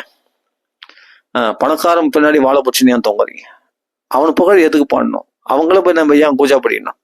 தேவையில்லையே, அவசியம் இல்லையா? அவன் இயற்கையில நம்மளுக்கு எல்லா வசதியும் வச்சிருக்கானே, நம்ம பயன்படுத்திக்கல. நம்ம கௌரவ குறைச்சல்னால பிறர் அண்டி இருக்கிறோம். பிறரை போய் கையேந்து நிக்கிறது கௌரவ குறைச்சல நினைக்க மாட்டேன்றோம். பல பேர் உதவிகளை நாட்டுறோம். அவளுக்கு கை கட்டிக்க வாய் பத்தி வேலை செய்யறோம். ஏன்னா சம்பளம் கொடுக்க முதலாளியாச்சு. அது போல நான் என்ன சொல்றேன்னா, எவ்வளவு பேர்கள் உதவிகள் லட்சமா உதவி கேட்கறாங்க. அவர்கள் பார்த்தா கொடுக்க மாட்டேன்று அலட்சியப்படுத்துறாங்க, உதாசீனப்படுத்துறாங்க, அவமானப்படுத்துறாங்க. அந்த அவமானங்கள்லாம் தாங்கிக்கிட்டு அவர்களுக்கு உதவி பெற்றுக் கொள்கிறார்கள். தேவையா? ஆனா பகவானால கொடுக்க இந்த அருளை, பகவத் பக்தியை பெறுவதற்காக இவர்கள் எந்த பயிற்சியும் செய்ய மாட்டேன் என்கிறார்கள். புரியுதுங்களா? அதுக்காக எதுக்கு? அதான் இங்க சொல்றாரு சுகாச்சாரி. எதுக்காக? அதுதான் இங்க சொல்றாங்க. சுகாச்சாரியர் சொல்றாரு, எதுக்காக பகவான் நம்மளுக்கு என்ன குறைச்சல் வச்சுட்டான்? நம்ம வாழ்த்துக்கு தேவையான அத்தியாவசிய தேவைகள் எப்போ நம்மளுக்கு எல்லாம் கொடுத்துருக்கான். நாம அவைகள் அது கௌரவ குறைச்சலா நினைக்கிறோம். அது ஒண்ணு கௌரவ குறைச்சலா ஒண்ணு இது பண்ணல. பகவான் மரியாதையாவே சாப்பாடு போடுறாங்க. எல்லா கோயிலும் பார்த்தா நல்லாவே சாப்பிட்டு நிம்மதியா இருந்தது. யாரோ அவங்க 3ஆம் மனுஷங்களை நிம்மதியா இருந்துட்டு போகலாம் சாப்பிட்டு. ஆனா தெரிஞ்சவங்களை போய் அசிங்கப்படுறத காட்டிலும் உறவினர்கள் பேரால பணத்திமிர் பிடிச்சி அவங்கள போய் நம்ம கடன் கேட்டு அவங்க அவமானப்படுத்துறதும், நம்ம இல்லைன்னு சொல்லி அனுப்புறதும், அதெல்லாம் நம்மளுக்கு அதெல்லாம் அவமானமா நினைக்க மாட்டோன்றோம். இதெல்லாம் எங்கேயோ என்னன்னா பகவானுடைய பிரசாதம் சாப்பிட்றதுக்கு அது அந்த நான் அப்படி பிச்சை எடுத்து சாப்பிடணும் அவசியம் இல்லை அப்படின்னு சொல்றாங்க சில பேர் ஸ்பஷ்டமா. மனசே கஷ்டமா. அது பகவத் பிரசாதம், அது கௌரவமா கொடுக்கணும். சாப்பிடியா? சரி, அங்க பொறுத்துக்க மாட்டோம். 3ஆம் மனுஷங்களுக்கு பொறுத்து போனா அங்க உனக்கு அவமானமே கிடையாது இல்லையா? உறவினர்களுக்கு அவமானப்பட்டதான் பெரிய அவமானமே. அதுக்கு அந்த அவமானம் தாங்கிறதுக்கு தயாரா இருக்கலாம். ஆனா இது போல பகவத் பக்தியை சம்பாதிக்கும் போது கிடைக்கிற பொருள்களை கிரகிக்கிறதுக்கு அவமானமா நினைக்கிறான். அது அவமானமே கிடையாது. பகவத் பிரசாதம் பகவானால் இயற்கையா கொடுக்கப்பட்டது. அதை வாங்கிக்கோ, நிம்மதியா வாழ்ந்துட்டு போலாம். இந்த உறவினர்களிடத்துல போய் அசிங்கப்படுறத காட்டிலும். அதான் சொல்ல, பணத்திமிர் பிடித்தவர்களை போய் எதுக்காக ஆசைக்கிறாய்? தேவையில்லை. உனக்கு பகவான் அப்படி ஒன்றும் கைவிட்டல்ல. உனக்கு இயற்கையே எல்லா வசதியும் ஏற்படுத்தி கொடுத்துருக்கு. நிம்மதியா வாழ்ந்துட்டு அழகா பகவத் பக்தியை சம்பாதிச்சுட்டு பகவான் அடைய பாரு. பகவத் தியானம் தான் முக்கியம். இந்த தியானத்துக்கு எடுத்துக்க கொள்வதற்கான விஷயங்களை தான் நாம உலக விஷயங்கள்ல ஈடுபட்டு இருக்கிறோம், வசதிகளை தேடிட்டு அப்படின்னு தான் இங்க சுகாச்சாரியர் சொல்றாரு. அஸ்மாத் பவஜந்தி கவையோ, பெரிய பெரிய புத்திசாலி கவையோ அப்படின்னா மகாத்மாக்கள்லாம், அப்படிப்பட்ட விஷயம் தெரிஞ்ச மகாத்மாக்கள்லாம், பாகவதம் படிக்கிறோம், பாகவதர்கள் இன்னொருத்தன் கையே ஏந்தியா நிக்கிறீங்க. இப்போ பணக்காரங்கிறதுலதான் நான் பாகவதம் சொல்லுவேன். பணக்காரத்துலதான் எவ்வளவு பணம், எவ்வளவு வசதி, 50,000 1 லட்சம் 2 லட்சம் கொடுத்தாதான் அவங்க பாகவதம் சொல்லுவேன், ராமாயணம் சொல்லுவேன். இப்படி வேலை பேசி போனோம். அப்படிப்பட்ட பாகவதம் அது பக்தியே இல்லை. பணத்துக்காக பாகவதம் சொல்றதுல கேட்டோம்னா உண்மையான அங்க பக்தி பிரகாசிக்குமா? ஏன்னா அவர்கள் பணக்காரர்களை நம்பிதான் இருக்கிறாங்க. அந்த பாகவதம் அதுக்குன்னு தான் பாகவதம் கத்துக்கிறாங்க. அது தம் தேவையில்லை. பக்தி அதை விட பெரிய பணக்காரன் யாருன்னா அந்த பணத்தாசையே இல்லாம ஸ்டிப்ளிகன் பெரியவா மாதிரி நல்லா புரிஞ்சிடணும். சிஷி அண்ணா மாதிரி, ஸ்டிப்ளிகன் பெரியவா மாதிரி பணத்தாசை படாம 10 வருஷம் அவங்க வாய் திறந்து காசை கேட்டது கிடையாது. கேட்க மாட்டாங்க. அது என்னமோ அவங்களா என்ன கொடுக்குறாங்களோ அதை வாங்கிப்பாங்க. அது கூட தங்களுக்கு தேவைப்பட்டா வாங்கிப்பாங்க, இல்லாட்டி அங்கேயே வச்சுட்டு வந்துருவாங்க. அந்த சன்மானம் கூட தெரியுமா? ஆமா, இந்த தன துர்மதான் தானே. பணத்தை பிடிச்சவங்களை ஆசிரிச்சு கவையோ அப்படிப்பட்ட பாகவதர்களே, விஷயம் தெரிஞ்சவங்களே அந்த அவங்களுடைய பணத்துக்கு ஆசைப்பட்டு அவர்களுக்கு போய் பாகவதம் சொல்றது, ராமாயணம் சொல்றது தேவையில்லை. நம்ம பாகவதம் படிக்கிறோம்னா நம்ம ஆத்ம லாபத்துக்காக படிக்கிறோம். அது ஒரு தடவை 10 தடவை இந்த பாகவதம் சொல்லுங்க, ராமாயணம் சொல்லுங்க கேட்கறவங்களுக்கு தான் நம்ம சொல்லணுமே.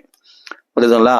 பணத்துக்கு ஆசைப்பட்டு அதான் சொல்றேன், விப்ரேர் பாகவதி வார்த்தா கேஹே கேஹே ஜனே ஜனே காரிதா கனலோபேன கதாசார ஸ்ததோ கதா. அந்த இடத்துல உண்மையான பக்தி ஞானம் பிரகாசிக்காது. நம்ம ஆத்மலாபத்தை அடையவே முடியாது. நமக்குள்ள கிருஷ்ண பக்தி பிரகாசிக்காது. பணம் தான் பிரகாசிக்கும்.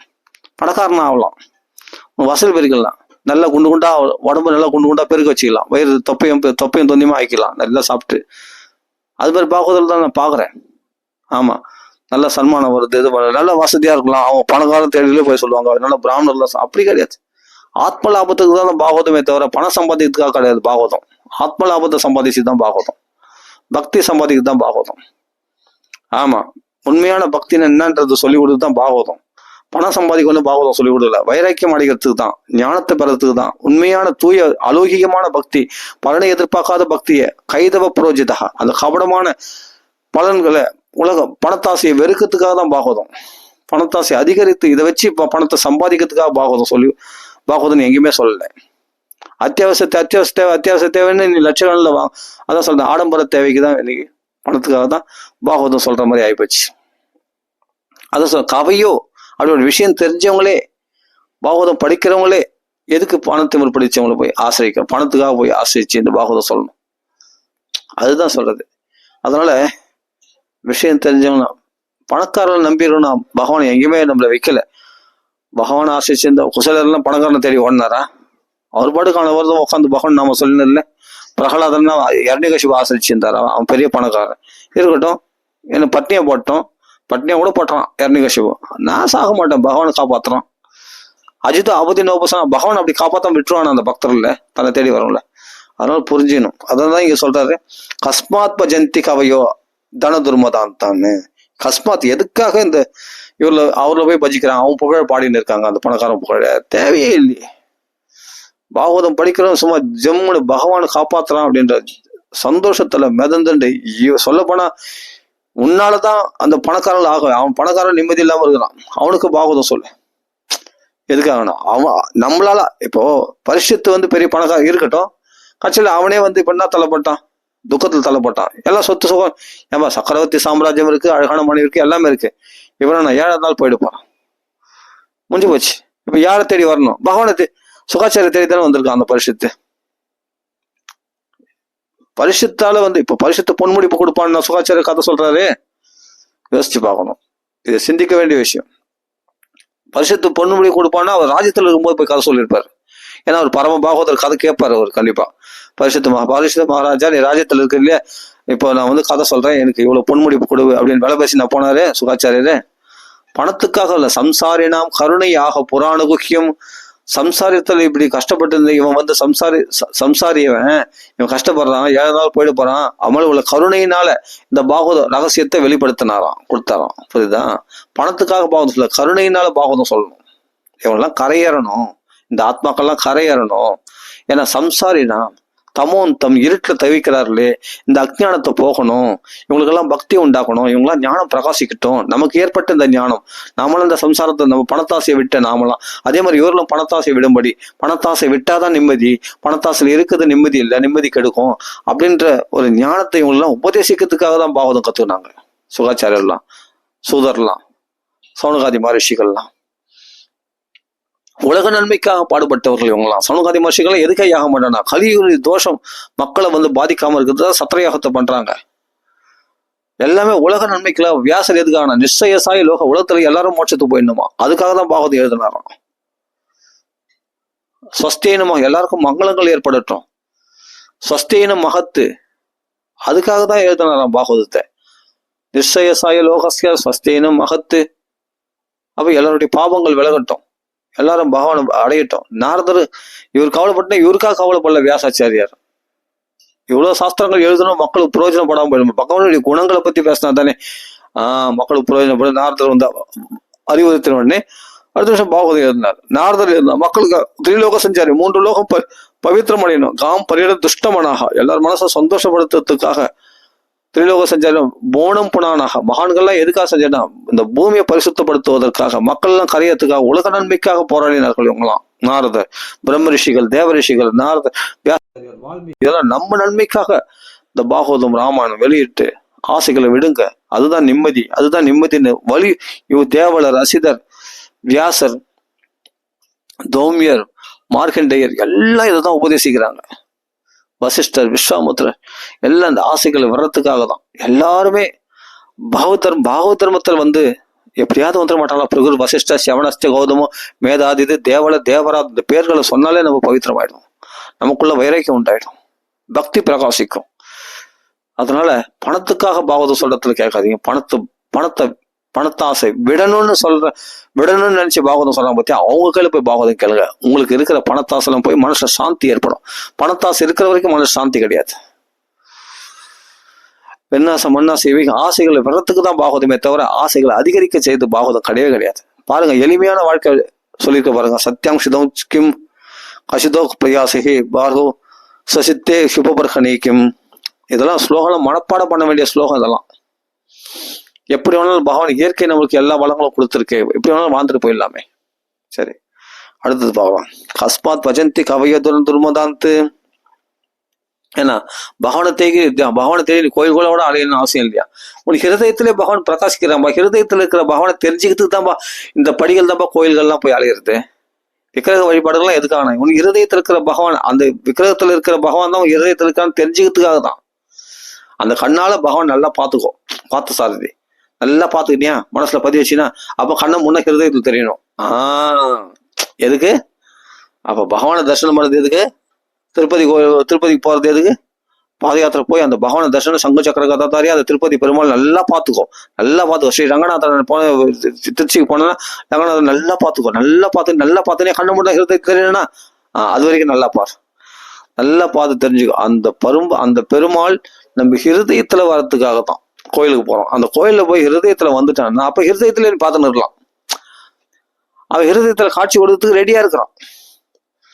ஏவம் சித்தே ஸ்வதயேவ சித்த ஆத்மா பிரியோ அர்த்தோ பகவான் அனந்தக தம் நிர்பதோ நியதார்த்தோ பஜேத சம்சார ஹேது பரமஸ்சயத்ர. அதனால இந்த சம்சாரம் சகாரமே இல்லாத இந்த சம்சாரத்தை இருந்து விலகத்துக்காக தான் இந்த பாகவதமே. நல்லா புரிஞ்சுக்கணும். அவன் சித்தமா இருக்கானா, உனக்கு தரிசனம் கொடுக்கறதுக்கு, உன்னை அனுகிரகம் பண்றதுக்கு உனக்கு ஹிருதயத்திலே பகவான் வாசம் பண்றானா. அகம் ஹிருதி சன்னிவேஷ்டம். நீ ஏன் வெளியே கோயில்ல அலையிற? அந்த கோயில்ல பாக்குற பகவான் தான் உன் ஹிருதயத்துல இருக்கான்னு தெரிஞ்சுக்கிறதுக்காக தான் கோயில்லாம், அந்த விக்கிரக வழிபாடலாம். ஹிருதயத்துல தெரிஞ்சுக்கிட்டா அப்ப நீ கோயில்களை அலையணும்னு அவசியம் இல்லை. நீ ஹிருதயத்திலேயே நினைச்ச போதெல்லாம் பார்த்துக்கலாம்.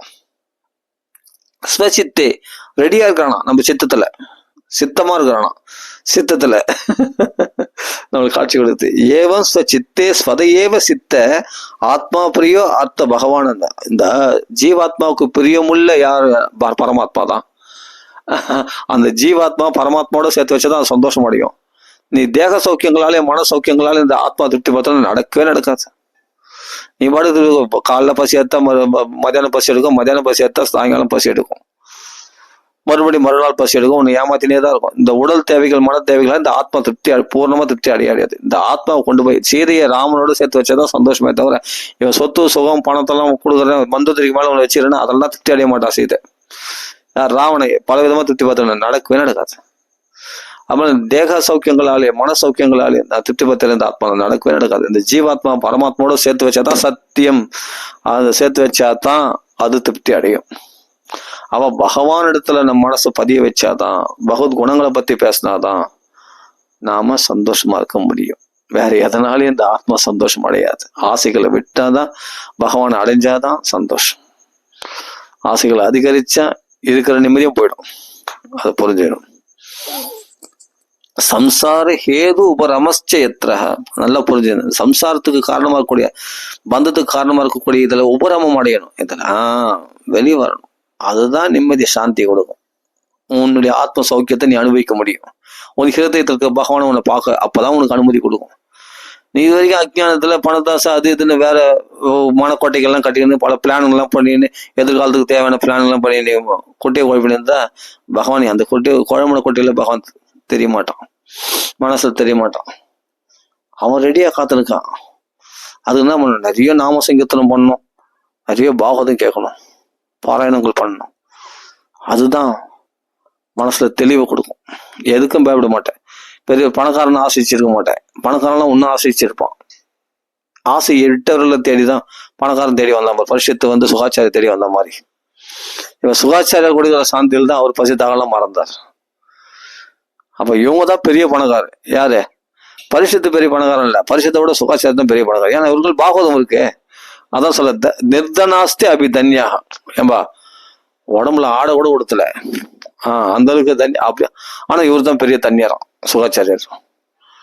ஆனா இவன் வந்து என்னன்னா மார்பு பதக்கங்கள் என்ன, ஹாரங்கள் என்ன, கைகள்ல வளையங்கள்னா, தோல் வளையங்கள் என்ன, கிரீட குண்டலங்கள் என்ன, அப்பா மஞ்சள் பட்டாடை உடுத்துக்கணும், இடுப்புல ஒட்டியானும், காலில் ஷூ போட்டுக்கன்னு அப்படி இருக்கக்கூடிய ராஜா. இவனுக்கு ராஜா ஆபரணங்களோட இருக்கானு. இவன் பணக்காரன் கிடையாது. ஏன்னா ஏழை இருந்தாலும் சாக போறான். அட கடவுள, இந்த கிரீட குண்டலங்கள்லாம் இருக்கு, இதெல்லாம் பெரிய தங்கம், எல்லாம் தங்க கிரீடம், தங்க குண்டலங்கள், மார்பு பதக்கங்கள் எல்லாம் தங்கம் வைரம். பெரிய பணக்காரன் ஆச்சு பரிசுத்த ராஜா. இருக்கட்டும், நீ ராஜாவோடைய அணிந்து கொண்டே இரு. ஆனா ஏழை இருந்தாலும் உயிர் போகும்போது யாரு காப்பாற்றணும்? நீ சுகாச்சாரம் தான். இந்த திகம்பரரா ஒரு ஆடையோடு கொடுத்தாத திகம்பரரா இருக்கிற இந்த ஆத்மனிஷ்டரா இருக்கக்கூடிய பிரம்மனிஷ்டரா இருக்கு, இவர் கையில பாகவதம் இருக்கிற இவர் தான் பெரிய பணக்காரர். பரிசுத்து நல்ல கிரீட குண்டலங்கள்லாம் அணிஞ்சிருக்கிறான், பதக்கங்கள்லாம் அணிஞ்சிருக்கான். இப்படியாப்பட்டவங்களே இதெல்லாம் பிரயோஜனப்பா இல்லையே. ஏழை இருந்தாலும் போயிடு போறியே. அப்ப இந்த சௌக்கியங்கள்லாம் உதவாதே, இது ஒண்ணு காப்பாத்தாதே. ஆனா சுகாச்சாரர் மனசுல இருக்கிற அந்த பாகவதம் காப்பாத்தமே, உன்னை மோட்சம் அடைய முடியும், உனக்கு மறுபிறப்பு இல்லாத பண்ணிட்டுமே, அந்த மரணம் பயத்தை போக்கிட்டுமே. அப்ப எது முக்கியம்? பரிசுத்தனுடைய சொத்தா, சுகாச்சாரர்கள் மனசுல இருக்கிற சொத்தா? பாகவத சொத்து தான். பரிசுத்துக்கள் இருக்கிற சொத்து கிடையாது. பரிசுத்த சொத்து பயன்படுதானே வந்துக்கிறான் இப்போ சுகாச்சாரர்களை ஆசைச்சு. அதுதானே பயன்படும். அதான் புத்திசாலித்தனம். அதுதான் இங்க சொல்றாரு, அருமையான விஷயம் அது. அப்போ பகவான் கேச்சித் ஸ்வதேகன் ஹிருதயாபகாசே பிராதேச மாத்திரம் புருஷம் வசந்தம் சதுர்புஜம் சங்கு கஜ ரதாங்க சங்கு கதாதரம் தாரணையா ஸ்மரந்தி. இங்க நம்ம அஷ்டாங்க யோக பயிற்சி பண்ணுவோம்னா அது அப்படியே பாகவதம் கேட்கறதே. இந்த யோகத்தை பத்தி சொல்லும் போது பகவான் எப்படி தியானம் பண்ணணும்னு சொல்லி கொடுக்குறாரு சுகாச்சாரியார். அது கேட்டே வந்தாவே நம்மளுக்கு புண்ணியம். பாகவதம் வந்து நல்லா தியானம் பண்ணுறது, அதாவது பாகவத்தில் உள்ள யோகத்துல அனுஷ்டி இந்த யோகங்கள்லாம் இருக்குதுன்னு சொல்றாரு. ஆனா அதுல தியானம் முக்கியம். அந்த தியானமும் எப்படி பகவானை தியானம் பண்ண சொல்ற, இது கேட்கறதே நம்மளுக்கு புண்ணியம். கேட்கறதுனாலே ஹிருதயத்துல பகவான் பிரகாசிப்பான். சிரவணத்தினாலே பகவான் அடைப்பார். சிரவணம் சர்வதர் எல்லா தர்மத்தை விட சிறந்த சிரவணம் தான் நாரதர் சொல்லியிருக்காரு பாகவத மகாத்மியத்துல. இங்க இது இந்த யோக பயிற்சி வந்து பண்றவங்களுக்கு இப்படி தியானம் பண்றாங்கன்னு சொல்றாரு சுகாச்சாரி. அதை கேட்டுனே வந்தவ ஹிருதயத்துல பகவான் தெரியும். அப்படியே படிச்சுனே வர பாருங்க. கேச்சித் யாரோ சில பாக்கியவாங்கள் தான் ஹிருதயத்துல பகவானை தியானம் பண்றாங்களாம். கேச்சித் ஸ்வதேகாந்த ஹிருதயாபகாசே பிராதேச மாத்திரம் புருஷம் வசந்தம் சதுர்புஜம் கஞ்ச ரதாங்க சங்க கதாதர தாரணையா ஸ்மரந்தி. பகவானை தாரணம் பண்ண ஹிருதயத்துல தியானம் பண்ணி முயற்சி பண்ண தப்பு இல்லை. பகவானை தியானம் பண்ணணும். ஹிருதயத்துல சங்க சக்கர கதாதாரே ஹிருதயத்துல தியானம் பண்ணணும். அவனை தவிர மற்ற எதுவும் நினைக்கக்கூடாது. பகவான் உள்ள வச்சிட்டோம்னா பகவத் தியானமானது மற்ற உலக விஷயங்களுக்கு தடையாயிடும். கண்ட குழப்பங்கள்லாம் வந்து நம்மளை பாதிக்காது. அதனால இது அப்படியே தியானம் அப்படியே கேட்டுனே வாங்க. அப்படியே மனசுல தியானம் வரும். மகான்கள் தியானம் பண்ண எப்படி தியானம் பண்றாங்க மகான்கள்னா அதெல்லாம் சொல்லி கொடுக்குறாரு இங்க சுகாச்சாரியார். சதுர்புஜம் கஞ்சர் ரதாங்க சங்க கதாதர தாரணையா ஸ்மரந்தி. சங்க சக்கர கதாதாரியா இருக்கக்கூடிய சதுர்புஜ சேவையோடு பகவானை தியானம் பண்ணணும்.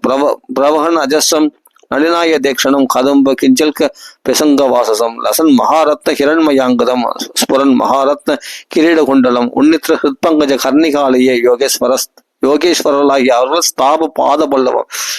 யோகேஸ்வரர் ஹிருதயத்துல ஸ்தாபிக்கப்பட்ட அந்த பாத பல்லவம். அந்த உன்னித்ர ஹிருத்பங்கஜ அந்த ஹிருதயம் என்ற கமலம், அந்த கமலத்தில் இருக்கிற மொட்டு, அந்த மொட்டுல ஸ்தாபிக்கப்பட்ட திருவடி கமலங்கள், அது தியானிக்கிறோமா. பிரமகன் அஜஸ்ரம் நளினாய தேக்ஷணம் கருணா கடாட்சம் கமனியமான காத்திரம் இப்பதான் மர்திச்சம் இல்லையா. சங்கச்சக்கர கதாதாரியா விஷ்ணுவை அப்படி ஹிருதயத்துல கமலங்களை ஹிருதய கமலத்தில் உள்ள மொட்டுல வச்சு தியானம் பண்ணணுமா. ஸ்புரன் மகாரத்ன கிரீட குண்டலம் பல்ச்சுன்னு நவரத்ன கச்சிதமான அந்த கிரீடங்கள் டால் அடிக்குதுதான். காதல மகரங்கள் மின்னுதான். அப்படியேப்பட்ட சுல்றான கேசங்களோட பகவான் கிருஷ்ணன் பிரகாசிக்கிறானா சங்கச்சக்கர கதாதாரியா. குண்டலம் உன்னித்திர ஹிருத்பங்கஜ கர்ணிகாலய யோகேஸ்வர ஸ்தாபித பாத பல்லவம் ஸ்ரீ லக்ஷ்மணம் கோஸ்துவ ரத்னகந்தரம். நல்லா படிக்கும் போதே புரியுது பாருங்க. ஸ்ரீ லக்ஷ்மணா ஸ்ரீவத்சம்ன்ற மார்புல அதுல மகாலட்சுமி வாசம், கழுத்துல கௌஸ்துப ரத்னம் டால் அடிக்கிறது, அம்லான லக்ஷ்மியா வனமாலை யாச்சிதம்.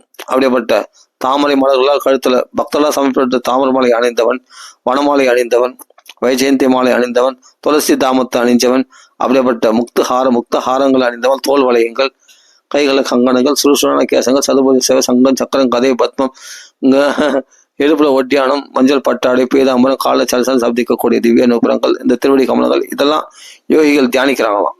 விபூஷிதம் மேகலையா அங்குலியகேர் மகாதனிர் நூபுர கங்கனாதிபிகி ஸ்னிக்தாமல குஞ்சித நீல குந்தலைகி விரோச்சமான ஹாசபேஷலம் அதிலீல அசிதேக்ஷனுள்ள சத்து புருவங்க சம்சூஜித பூர்த்தி அனுகிரகம். அந்த புருவ அனுகிரகத்தினால் உருவ அசத்தினாலே பக்தர்களுக்கு பெரிய அனுகிரகத்தை செய்யக்கூடியவனா.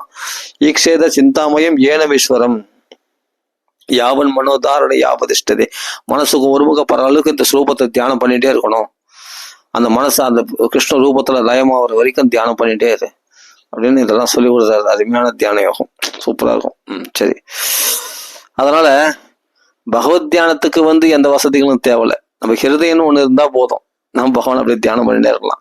அதனால தலையில படுத்துக்கலாம், புரியுதுங்களா? கையை பாத்திரமா பயன்படுத்தி சாப்பிடலாம், வற்றாத தேவதால தண்ணி குடிக்கலாம், ஏதாவது பழங்களை பிச்சு சாப்பிட்டா கூட ஜீவிச்சிடலாம், எப்படியாவது வாழ்ந்துடலாம். புரியுதுங்களா? வைராக்கியம் தான் முக்கியம். ஆசையை விடுறதுதான் மனசு சந்தோஷம் கொடுக்குமே தவிர ஆசை அதிகரிக்க செய்தா இருக்கிற சந்தோஷம் கெட்டுப்படும். அப்படின்றதுதான் இங்க பாகவத்துல சுகாச்சாரியர் மகானுடைய வாக்கு.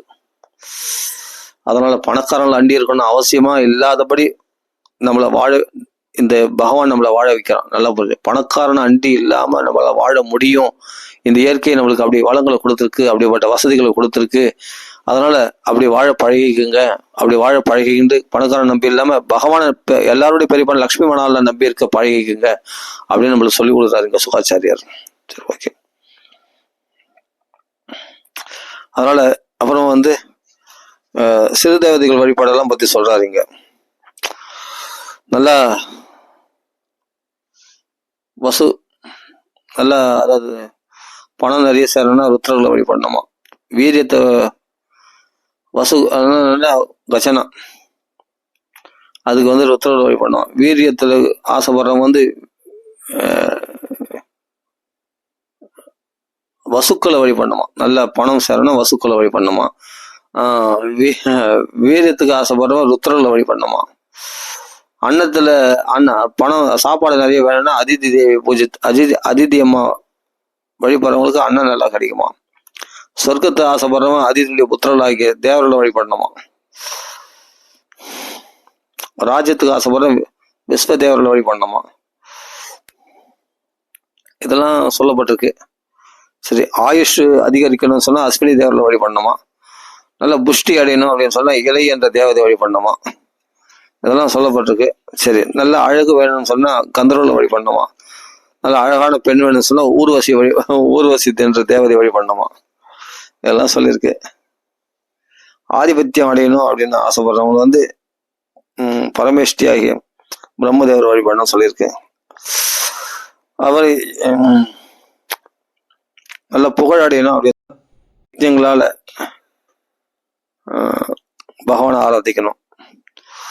நல்ல கோஷம், நல்ல கச்சானா விருத்தி அடையணும் அப்படின்னு நல்ல சொத்து அதிகமான பிரச்சேத சொல்ல வழிபடணும் அப்படின்னு சொல்லியிருக்கு. வித்தியைகளை அதிகரிக்க செய்யணும்னா சிவபெருமான வழிபடணுமா. தம்பதிகளுக்குள்ள ஒற்றுமை ஏற்படணும்னா பார்வதி வழிபடணுமா. தாம்பத்தியார்த்தம் உமாம் சதியம் மகாபதிவர்த்தியாக பார்வதி வழிபட்டா குடும்பத்துல ஒத்துமை உண்டாகும் கணவன் மனைக்குள்ள. தர்மம் அர்த்தம்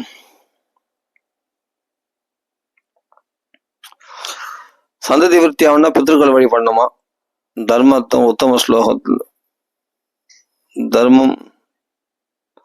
தர்மத்துல புத்தி வேணும் சொன்னா உத்தம ஸ்லோகம் பகவான் வழிபடணும்னு சொல்லியிருக்கு. சரி, அந்த பித்ருக்களை வழிபடணும் சந்ததி விருத்தி ஆகணும்னா. நம்மளுக்கு பாதுகாப்பு வேணும், ரக்ஷா காமகா, நம்ம ரக்ஷை வேணும் அப்படின்னு சொல்ல புண்ணிய ஜனங்களாகிய மகான்களை வழிபடணும். உடல் பலம் ஓஜஸ் நல்ல விருத்தியான மருத்துவங்களை வழிபடணுமா. நல்ல உடல் பலம் உண்டாகும். ராஜ்யத்துல ஆசைப்படுறவன் மனுக்களை வழிபடணுமா. மனுக்களையும் தேவர்களை வழிபடணும். ராஜ்யத்துக்கு ஆசைப்படுறவன் இதெல்லாம் சொல்லப்பட்டிருக்கு. சரி, ஓகே. மொத்தம் எல்லா ஆசைகளை விடணும்னு ஆசைப்படணும் சரி, எல்லா ஆசைகள் நிறைவேற்றணும்னு ஆசைப்படணும் சரி, நீ இவ்வளவு தேவதைகள் வழிபடணும்னு அவசியம் இல்லை. பகவானை வழிபட்டாவே ஆசைகள் வேணும்னா ஆசைகள் கொடுப்பான், ஆசையற்ற தன்மை வேணும்னா அதையும் கொடுப்பான், மோட்சம் வேணும்னாலும் பகவான் கொடுக்க முடியுமா சொல்றார். அகாமகா சர்வகாமோவா மோக்ஷகாம உதாரதிகி தீவிரன பக்தி யோகேன எஜேத புருஷம் வரும். தீவிரமா பகவான் நாமங்கள் கீர்த்தனம் பண்றது, பாகவதம் படி பகவானை வழிபடுறது. அப்படி யாரு தீவிரதியாக பகவானத்துல பக்தி பண்றாங்களோ அவர்களுக்கு இந்த எல்லா ஆசைகளையும் நிறைவேற்றி, இப்ப ஒவ்வொரு தேவதைகளும் ஒன்னொன்னு தான் கொடுக்க முடியும். ஆனா பகவான் நினைச்சா எல்லாத்தையும் கொடுக்க முடியும். உனக்கு உடல் பலம், மனோபலம், ஆயுசு பலம் எல்லாத்தையும் பகவானால் கொடுக்க முடியும். ஆனா இப்ப ஆயுசு பலம் வந்து அஸ்வினி தேவர்களால் கொடுக்க முடியும். அவரிடத்துல போய் என்னடா பக்தி வேணும்னு கேட்டா கொடுக்க முடியாது. அதே மாதிரி இந்திரனால கொடுக்க முடியும்னா சொர்க்கலோகத்தான் கொடுக்க முடியும்.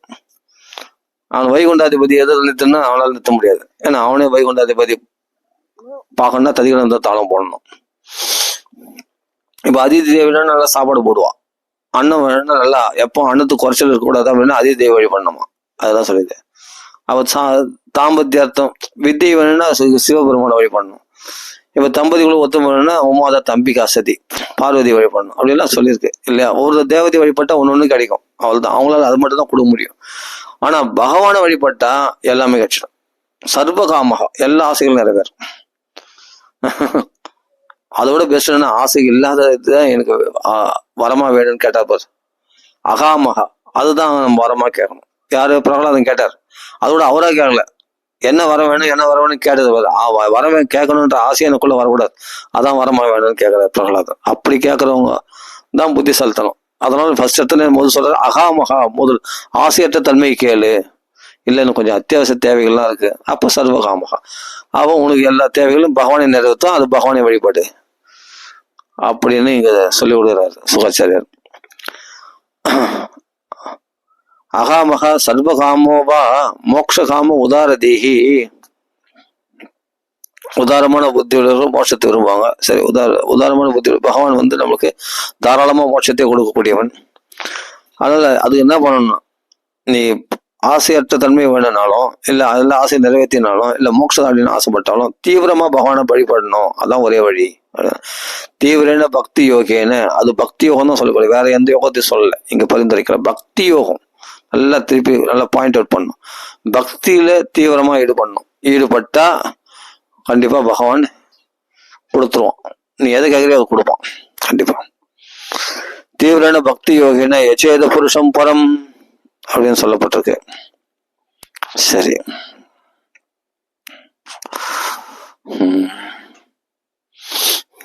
அது பிறகு வந்து இதெல்லாம் சூதர் வந்து சௌனகாதி மகர்ஷிகளும் இந்த கதையெல்லாம் சொல்றாரு. சுகாச்சாரியர் வந்து பரிசுத்துக்கு சொன்ன விஷயத்த சூதர் வந்து சௌனகாதி மகர்ஷிகள் இந்த கதையை சொன்னார். சொல்லி வந்தோடனே அப்போ சௌனக மகர்ஷிகள் சொல்றாங்க, ஆஹா என்னம்மா இது மாதிரி பகவானுடைய குணங்களை பத்தி கேட்கறாங்க. பகவான் மற்ற தேவதைகள்லாம் ஒன்னொன்னு தான் கொடுக்க முடியும், ஆனா பகவான் எல்லாத்தையும் கொடுக்க முடியும்னு சொன்னீங்களே, அருமையான இந்த பகவானுடைய குணங்களை பத்தி கேட்கிற பாக்கியம் எங்களுக்கு கிடைச்சிருக்கு அப்படின்னு சொல்லி அவங்க சொல்றாங்க.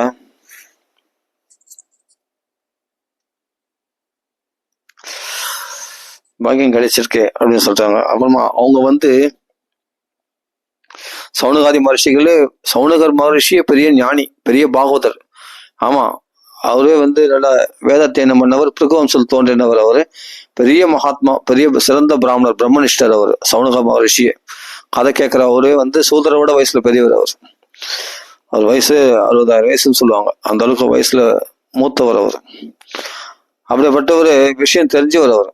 கதை கேட்கறவங்க வந்து குறைச்சல இடப்பட்டு கூடாது. கதை சொல்றவங்க தான் எல்லா விஷயம் தெரியும், கதை கேட்கறவங்க ஒன்றும் தெரியாது அப்படின்னு நினைக்கக்கூடாது. அவங்க அஜ்ஞானிகள், அவங்க ரொம்ப விஷயம் தெரிஞ்சவங்க. அப்ப ஏன் கேட்கறாங்கன்னா மேலும் மேலும் அவங்க கேட்கணுன்ற ஆசையினால கேட்கறாங்க. அது கேட்கறதுலேயே சௌக்கியம் இருக்கு இல்லையா. தர்மங்களை பத்தி பேசுறது, தர்மாத்மாக்களுக்கு தர்மங்களை பத்தி அதிகமா பேசினா நிறைய பிடிக்குமா அவங்களுக்கு. மேலும் மேலும் தர்மங்களுக்கு கேட்ட விஷயமே திருத்தி கேட்ட கூட தர்மங்களை பத்தி கேட்கறது ஆசைப்படுவாங்களாம். தர்மபுத்திரர் அப்படிதான் ஆசைப்பட்டார். தர்மம் தெரிஞ்சிருந்தா கூட நாரதர் வாக்குல வந்து நிறைய தர்மங்கள் கேட்டிருந்தா கூட பீஷ்மர் வாக்குல தர்மங்கள் கேட்க அந்த 500 அத்தியாயங்களும் கேட்டாராம். கேட்கறதுல அவ்வளவு திருப்தி. மேலும் மேலும் கேள்விகளை கேட்டு இன்னும் நிறைய தர்மங்களை கேட்டு தெரிஞ்சுதான் தர்மாத்மாக்களுக்கு தர்மங்களை அதிகமா கேட்க ஆசைப்படுவாங்க. அது திருப்பி கேட்கணும் அவங்களுக்கு. அதுதான் அந்த ருச்சியில இருக்கிறதுனால அவங்களுக்கு அதான் பிடிக்கும். ஒரு பாகவதற்கு பாகவத எத்தனை கேட்டாலும் திருப்பி கேட்கணும்னு ஆசை வருது இல்லையா, பகவான் புகழ் அது மாதிரி. அதனால சௌனகாதி மகர்ஷிகள் வந்து சூதர் வாக்கால பகவத் குணங்களை கேட்கணும், மேல் மேலே கேட்கணும் ஆசை. 17 புராணங்களுக்கு பகவத் குணங்கள் கேட்டது போதில்லை, இன்னும் மேல மேலே கேட்கணுன்ற ஆசையினால கேட்கறாரு. அப்ப இங்க சொல்றாரு சௌனகாதி மகர்ஷிகள் சொல்றாங்க இங்க, வையாசகிச்ச பகவான் வாசுதேவ பராயணா உருகாய குணோதரா சதாம்சியோர்க்கு சமாகமே. அப்படிப்பட்ட வாசுதேவனைய சரணாகதி அடைந்தவர்களாகி அப்படிப்பட்ட சுகாச்சாரியார் உருகாயனுடைய குணோதாரக சதாம்சியோர்க்கு சமாகமே. அந்த சமாதானத்துல என்னென்னலாம் பகவத் குணங்களை பத்தி பேசினார் அதெல்லாம் சொல்லுங்க. ஒரு மனுஷன் ஆயுர் ஹரதிவை பும்சாம் உத்தியன்னஸ்தம் ச என்னசோ யஸ்ய தஸ்யத்த யக்ஷணோ நீத உத்தம ஸ்லோகல் இல்லையா. பகவத் கதைகளை பேசாத நாட்கள்லாம் நம்ம ஆயுள் காலத்துல கழியுமா. ஆனா எப்பெல்லாம் பகவத் குணங்களை பத்தி பேசுற காலம் இருக்கு, பகவன் நாம சங்கீர்த்தனமோ பகவத் கதைகளை பத்தி பேசுற காலம் எல்லாம் நம்மளுக்கு எக்ஸ்ட்ரா போனஸ் ஆயுள் காலத்துல. அதெல்லாம் ஆயுள் கணக்குல சேராதான். உதயமாகும் போது அஸ்தமனமாகும் போது சூரியன் ஒரு நாளை நம்ம வாழ்நாள்ல ஒரு நாள் கழிச்சிடுறானே, அப்படி நம்ம ஆயுஸ் அபகரிக்கக்கூடிய சூரிய பகவான் தான் நம்ம காலச்சக்கரமாக சுத்தி கொண்டு நம்ம ஆயுஸ் அபகரித்து கொண்டு இருக்கிறானே. அந்த சூரிய பகவானாலே அந்த காலச்சக்கரத்தினாலே நம்ம ஆயுஸ் அபகரிக்க முடியாத ஒரு காலம் உண்டாம். அது எந்த காலம்னா கிருஷ்ண கதைகளை பேசுறோமே, இப்போ இந்த பாகவதம் கேட்கறோமே, இந்த காலமெல்லாம் ஆயுள் கணக்குல சேராதான். இது எக்ஸ்ட்ரா போனஸ் நமக்கு. ஆமா, அதான் சொல்றது இங்க. ஆயுர் ஹரதி வைபம்சாம் உத்தியன்னஸ்தம் ச என் அசோ தஸ்யத்தை இக்ஷணு நீத உத்தம ஸ்லோக வார்த்தையா. உத்தம ஸ்லோகனாக அவனுடைய வார்த்தைகள் அவனுடைய கதைகளை பத்தி பேசுற இந்த காலமெல்லாம் நீத இவெல்லாம் எக்ஸ்ட்ரா போனஸ், நம்மளாம் ஆயுள் கணக்குல சேராது. அதனால என்னன்னா, நீ 2 மணி நேரம் கதை கேட்டா 2 மணி நேரம் ஆயுள் கணக்கு சேராது. அப்புறம் 24 ஹவர்ஸ் கதை கேட்டேன், 24 ஹவர்ஸ் எக்ஸ்ட்ரா, அது ஒரு நாள் உனக்கு எக்ஸ்ட்ரா ஆயுள் கணக்குல கூடும். அது ஆயுள் கணக்குல சேராது. இதுதான் புத்திசாலித்தனம். அதனாலதான் மகான்கள் எப்பொழுதும் பாகவதம் கேட்டுன்னு இருப்பாங்க. சரியா. தலவஹ கிம்னு ஜீவந்தி வஸ்திரா கிம்னு ஸ்வசந்தியுத. வாழாமையே போயிடுவா, நான் வாழறேன், பெருசா வாழறேன். ஏன்னா மரங்கள் கூத்தான் வாழுது, நீ மட்டும்தான் நான் வாழற. மரங்கள் கூத்தான் 1000 நீ 100 வருஷம் தான் வாழற. மரங்கள் ஆயிரக்கணக்கான வருஷம் மரங்கள்லாம் இருக்கு தெரியுமா. காட்டு மரங்கள்லாம் வானளாவிய மரங்கள்லாம் இருக்கு தெரியுமா. நீ என்ன பெருசா வாழ்ந்துட்ட, நான் வாழ்ந்துட்டேன்னு மார்த்தட்டி கூடாது. மரங்கள் கூட தான் வாழுது. அந்த மரமும் நீ ஒண்ணுதான். அதுவும் ஆத்ம லாபத்தை தேடி போத்தல, நீ ஆத்ம லாபத்தை தேடி போத்தல. அப்புறம் என்ன, நான் மூச்சு விடுறேன்னு அது கூட மரங்கள் இலைகள் மூலமா அது ஏதோ கெட்ட காற்றை வெளிப்படுத்துதான். சாரி, நமக்குள்ள இருக்க கெட்ட காற்றை எடுத்துட்டு அது நல்ல காற்றை வெளிப்படுத்தி அதை நம்ம சுவாசிக்கிறோமா மரங்கள். அப்படி நம்ம காத்தையும் பவித்திரமா பரிசுத்தமாக்கி கொடுக்குது தெரியுமா மரங்கள். அவைகளும் மூச்சு விடுது. அப்போ நீ மட்டும்தான் மூச்சு வர்றன்னு நினைக்காத, மரங்களுக்கு தான் மூச்சு வருது. என்ன பிரயோஜனம் பகவத் கதை கேட்காம, ஆத்ம லாபத்தை தெரியாம அப்படின்றது. தரவஹ கிம்னஸ் ஜீவந்தி வஸ்திரா கிம்னஸ் வசந்தியுத. இப்போ ஈயம் அடிக்கிறானே, ஈயம் பூசுறானே, அதை பார்த்தா புஸ்ஸுன்னு அந்த பைய அடிக்கிறானே, அதோட தான் காத்துருது. இப்போ பலூன்ல தான் காத்துருது. அப்போ உனக்கு தான் மூச்சு, அது பலூன்ல இருந்து மூச்சு காத்து வெளியே வருது, திக்கிற ஊதனா உள்ள போகுது. அது மாதிரி மறுபடியும் அது பலூனை திறந்து விட்டு மறுபடியும் காத்து வெளியே வருது. அது போல உனக்கு மூச்சு விட்டுன்னு நீ தான் மூச்சு இழுக்கிற வெளியே வர்ற, மூச்சு இழுக்கிற வெளியே வர்ற.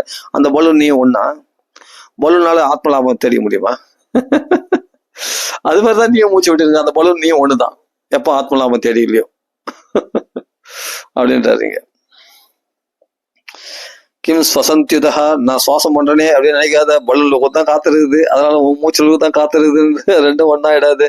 புரிஞ்சுக்கப்பா. என்ன காதந்தி மேகந்தி, இது விளையாட்டா இருக்கும், ஆனா யோசிச்சு பார்க்க வேண்டிய விஷயம், அதெல்லாம் சிந்திக்க வேண்டிய விஷயம். என்ன காதந்தி மேகந்தி கிம் கிராம பசுவோ அவரேஹே. நாங்க அவைகள்லாம் குழந்தை குத்து. இப்ப மரங்கள்லாம் ஜீவிக்குது, சரி, நான் குழந்தை குட்டிலாம் பெற்றுக்கிறேன், நான் நடமாடுறேன், நான் உலாவுறேன், எல்லாம் பண்றேன். ஏன் மாடு ஆடுலாம் தான் உலாவுது, நடமாடுது. மரங்கள் போல ஒரே இடத்துல இல்லை, அதுக்கு தான் குழந்தை குட்டிலாம் பெற்றுக்குது, அதுக்கு தான் வேலைக்கு சாப்பிடுது, அதுக்கு தான் தூங்குது. அதுவும் நீ ஒண்ணா? அது அந்த மாடு, நாய், பன்னி, பூனை இவைகள் தான் உதவ வாழுது. கிராம பசுவோ அவரே, கிராம பசுக்கள் ஆகிய, கிராம பசுன்னா நாய்களுக்கு தான் சாப்பிடுது, தூங்குது, அதுக்கு தான் சுகபோகங்கள் அனுபவிக்குது, அதுக்கு தான் குழந்தை குட்டிகளை பெற்றுக்குது. என்ன அது வெளிப்படவா வெட்ட வெளியா பண்றது. நீ என்னன்னா ஒரு வீடு கட்டின்னு அந்த சுகபோகங்களை அனுபவிக்கிற, அவ்வளவுதான் வித்தியாசம். எல்லாம் ஒண்ணுதான், அதே சௌக்கியங்கள் தான் நீ அனுபவிக்கிற.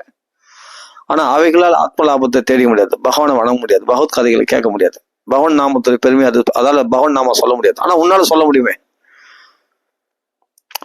நானும் நான் குழந்தை குட்டி எல்லாம் பெற்றுறேன், என்ன மாதிரி வசதியாரு, நான் எவ்வளவு குழந்தை குட்டியில பெற்றுக்கிறேன், நான் எப்படி வசதியா வாழறேன், நான் வேலைக்கு நல்லா சாப்பிட்றேன், தூங்குறேனே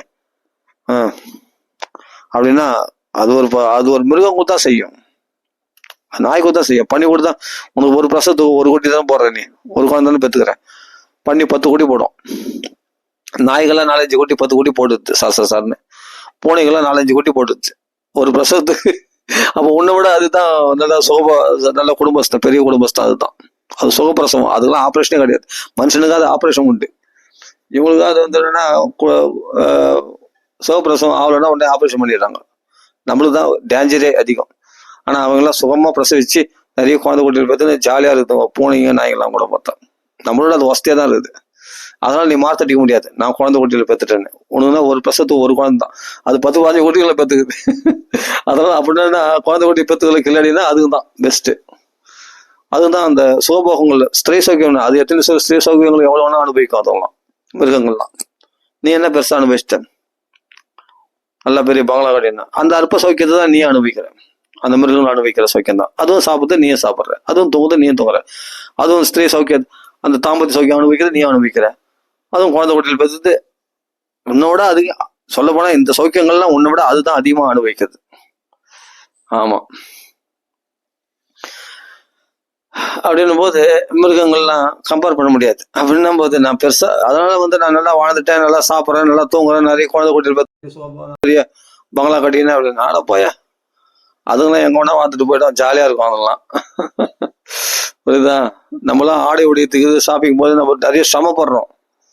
இந்த சௌக்கியங்கள்லாம் தேடிக்கிறதுக்கு ஒரு கல்யாணம் பண்ணிக்கிறோம், அந்த தாம்பத்திய சௌக்கியத்துக்கு குழந்தை குட்டிகள் பெற்றுக்கிறதுக்கு எவ்வளவு செலவு பண்றான், எத்தனை லட்சம் செலவு பண்றான், கோடிக்கணக்கில் செலவு பண்றான் கல்யாணம் பண்ணிக்கிறதுக்கு, ஒரு குர்த்தனை வைக்கிறதுக்கு. உண்மையா இல்லையா?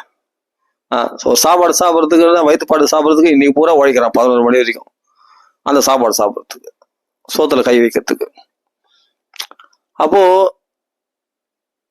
ஒரு கல்யாணம் பண்ணிக்கிட்டு முறையான வாழ்க்கை வாழ்ந்து நல்ல குழந்தைகள் பெற்றுனா அதுக்கு லட்சக்கணக்கில் செலவு பண்ணிட்டு அது வாழ்நாள் முழுதும் உழைக்கிற, செட்டில் ஆகணும்னு நினைக்க சொல்றேன். நல்ல கல்யாணம் பண்ணி நல்ல பொண்ணா பார்த்து கல்யாணம் பண்ணிடணும், நல்ல வேலையில உத்தியோகத்தில் இருந்தால் தான் பொண்ணு கொடுப்பான்றாங்க. எல்லாம் இவ்வளோலாம் இருக்குது நம்மளுக்கெல்லாம். இதெல்லாம் ஒண்ணுமே இல்லாம கிராம பசவா இதெல்லாம் ஒண்ணுமே இல்லாம ஜாலியா இருக்குது மிருகங்கள்லாம். அதுக்கு கல்யாணம் கிடையாது, காசு கிடையாது, எங்க சம்பாதிக்க வேண்டிய அவசியம் இல்லை. ஆனா அது வந்து இதே தாம்பத்திய சௌக்கியத்தை அது நல்லா அனுபவிக்குது. மிருகங்கள்லாம் பார்த்தா அது குழந்தை உள்ள பத்துக்குது, என்ன கௌரவமா வாழல. ஆனா அது இன்பம் ஒண்ணு தானே, அந்த உணர்ச்சி, அந்த அனுபவிக்கிற சௌக்கியம் ஒண்ணு தானே. அந்த குழந்தை மழை சொல்ல கொஞ்சம் கொலாவத்துல அதெல்லாம் வந்து அதுவும் அதே குழந்தை கொஞ்சம் குட்டிகளை போட்டு அதுவும் கொஞ்சம் கொலாவினது ஜாலியா. நீ கொஞ்சம் கொலாவணும், இது பண்ணணும், அதுக்கு ஐஸ்கிரீம் வாங்கி கொடுக்கணும், அதுக்கு பட்டு ட்ரெஸ் எல்லாம் வாங்கி கொடுக்கணும், எல்லாம் பண்ணணும், நிறைய வசதிகள், நிறைய பணத்தெல்லாம் அதுக்கு செலவு பண்ணணும் நீ அந்த குழந்தைகள் எல்லாம். ஆமா, அது சின்ன வயசுல இருந்து ஃபேரக்ஸ் வாங்கி கொடுத்து, அதுக்கு கொடுத்து எல்லாம் அமுல் பாட்டில் எல்லாம் வாங்கி கொடுத்து அதுக்கு எல்லாம் போட்டு அது நகைகள்லாம் போட்டு அது அண்ணா கயிறு தங்க அண்ணா கயிறு போடணும், எல்லாம் பண்ணணும், நீ நிறைய செலவு பண்ணணும் உன் குழந்தைகளுக்கெல்லாம். அதுக்கு எந்த செலவும் கிடையாது. இந்த நாய்களுக்கு பசுகளுக்கு இந்த பண்டிகைகளுக்கெல்லாம் நிறைய செலவுலாம் பண்றது இல்லை. அது குழந்தை குட்டிகள் நல்லா கொஞ்சம் ஜாலியாக தான் இருக்குது. அப்ப அந்த சௌக்கியத்தை தான் நீ அனுபவிக்கிற. ஆனா நீ பார்த்தா அதை ரொம்ப சிரமப்பட்டு அனுபவிக்கிற, அதுவும் சிரமப்பட்டு அனுபவிக்கிறவங்க நிறைய செலவுகள் வேற பண்ற. யோசிச்சு பார்த்தா நம்மளாம் ரொம்ப கீழே தான் இருக்கிறோம், மிருகங்கள்லாம் ரொம்ப ரொம்ப உயர்ந்த ஹை ஸ்டேஜில் தான் இருக்குது பார்த்தா. யோசிச்சு பாருங்க கொஞ்சம். கிராம பசுவா போரே ந மேகந்தி ந காதந்தி ந மேகந்தி கிம் கிராம பசுவா போரே. அதனால நான் பெருசா வந்து நான் சௌக்கியங்களை அனுபவிக்கிறேன்னா உன்னோட அதிகமான சௌக்கியம், ஸ்திரீ சௌக்கியம், தாமத சௌக்கியம், அதே சமயத்துல சாப்பாடு சௌக்கியமோ தூக்க சௌக்கியம் எல்லாமே அதுதான் நிறைய அனுபவிக்கிறது நம்மளோட. அதெல்லாம் செலவு இல்லாம அனுபவிக்குது இலவசமா.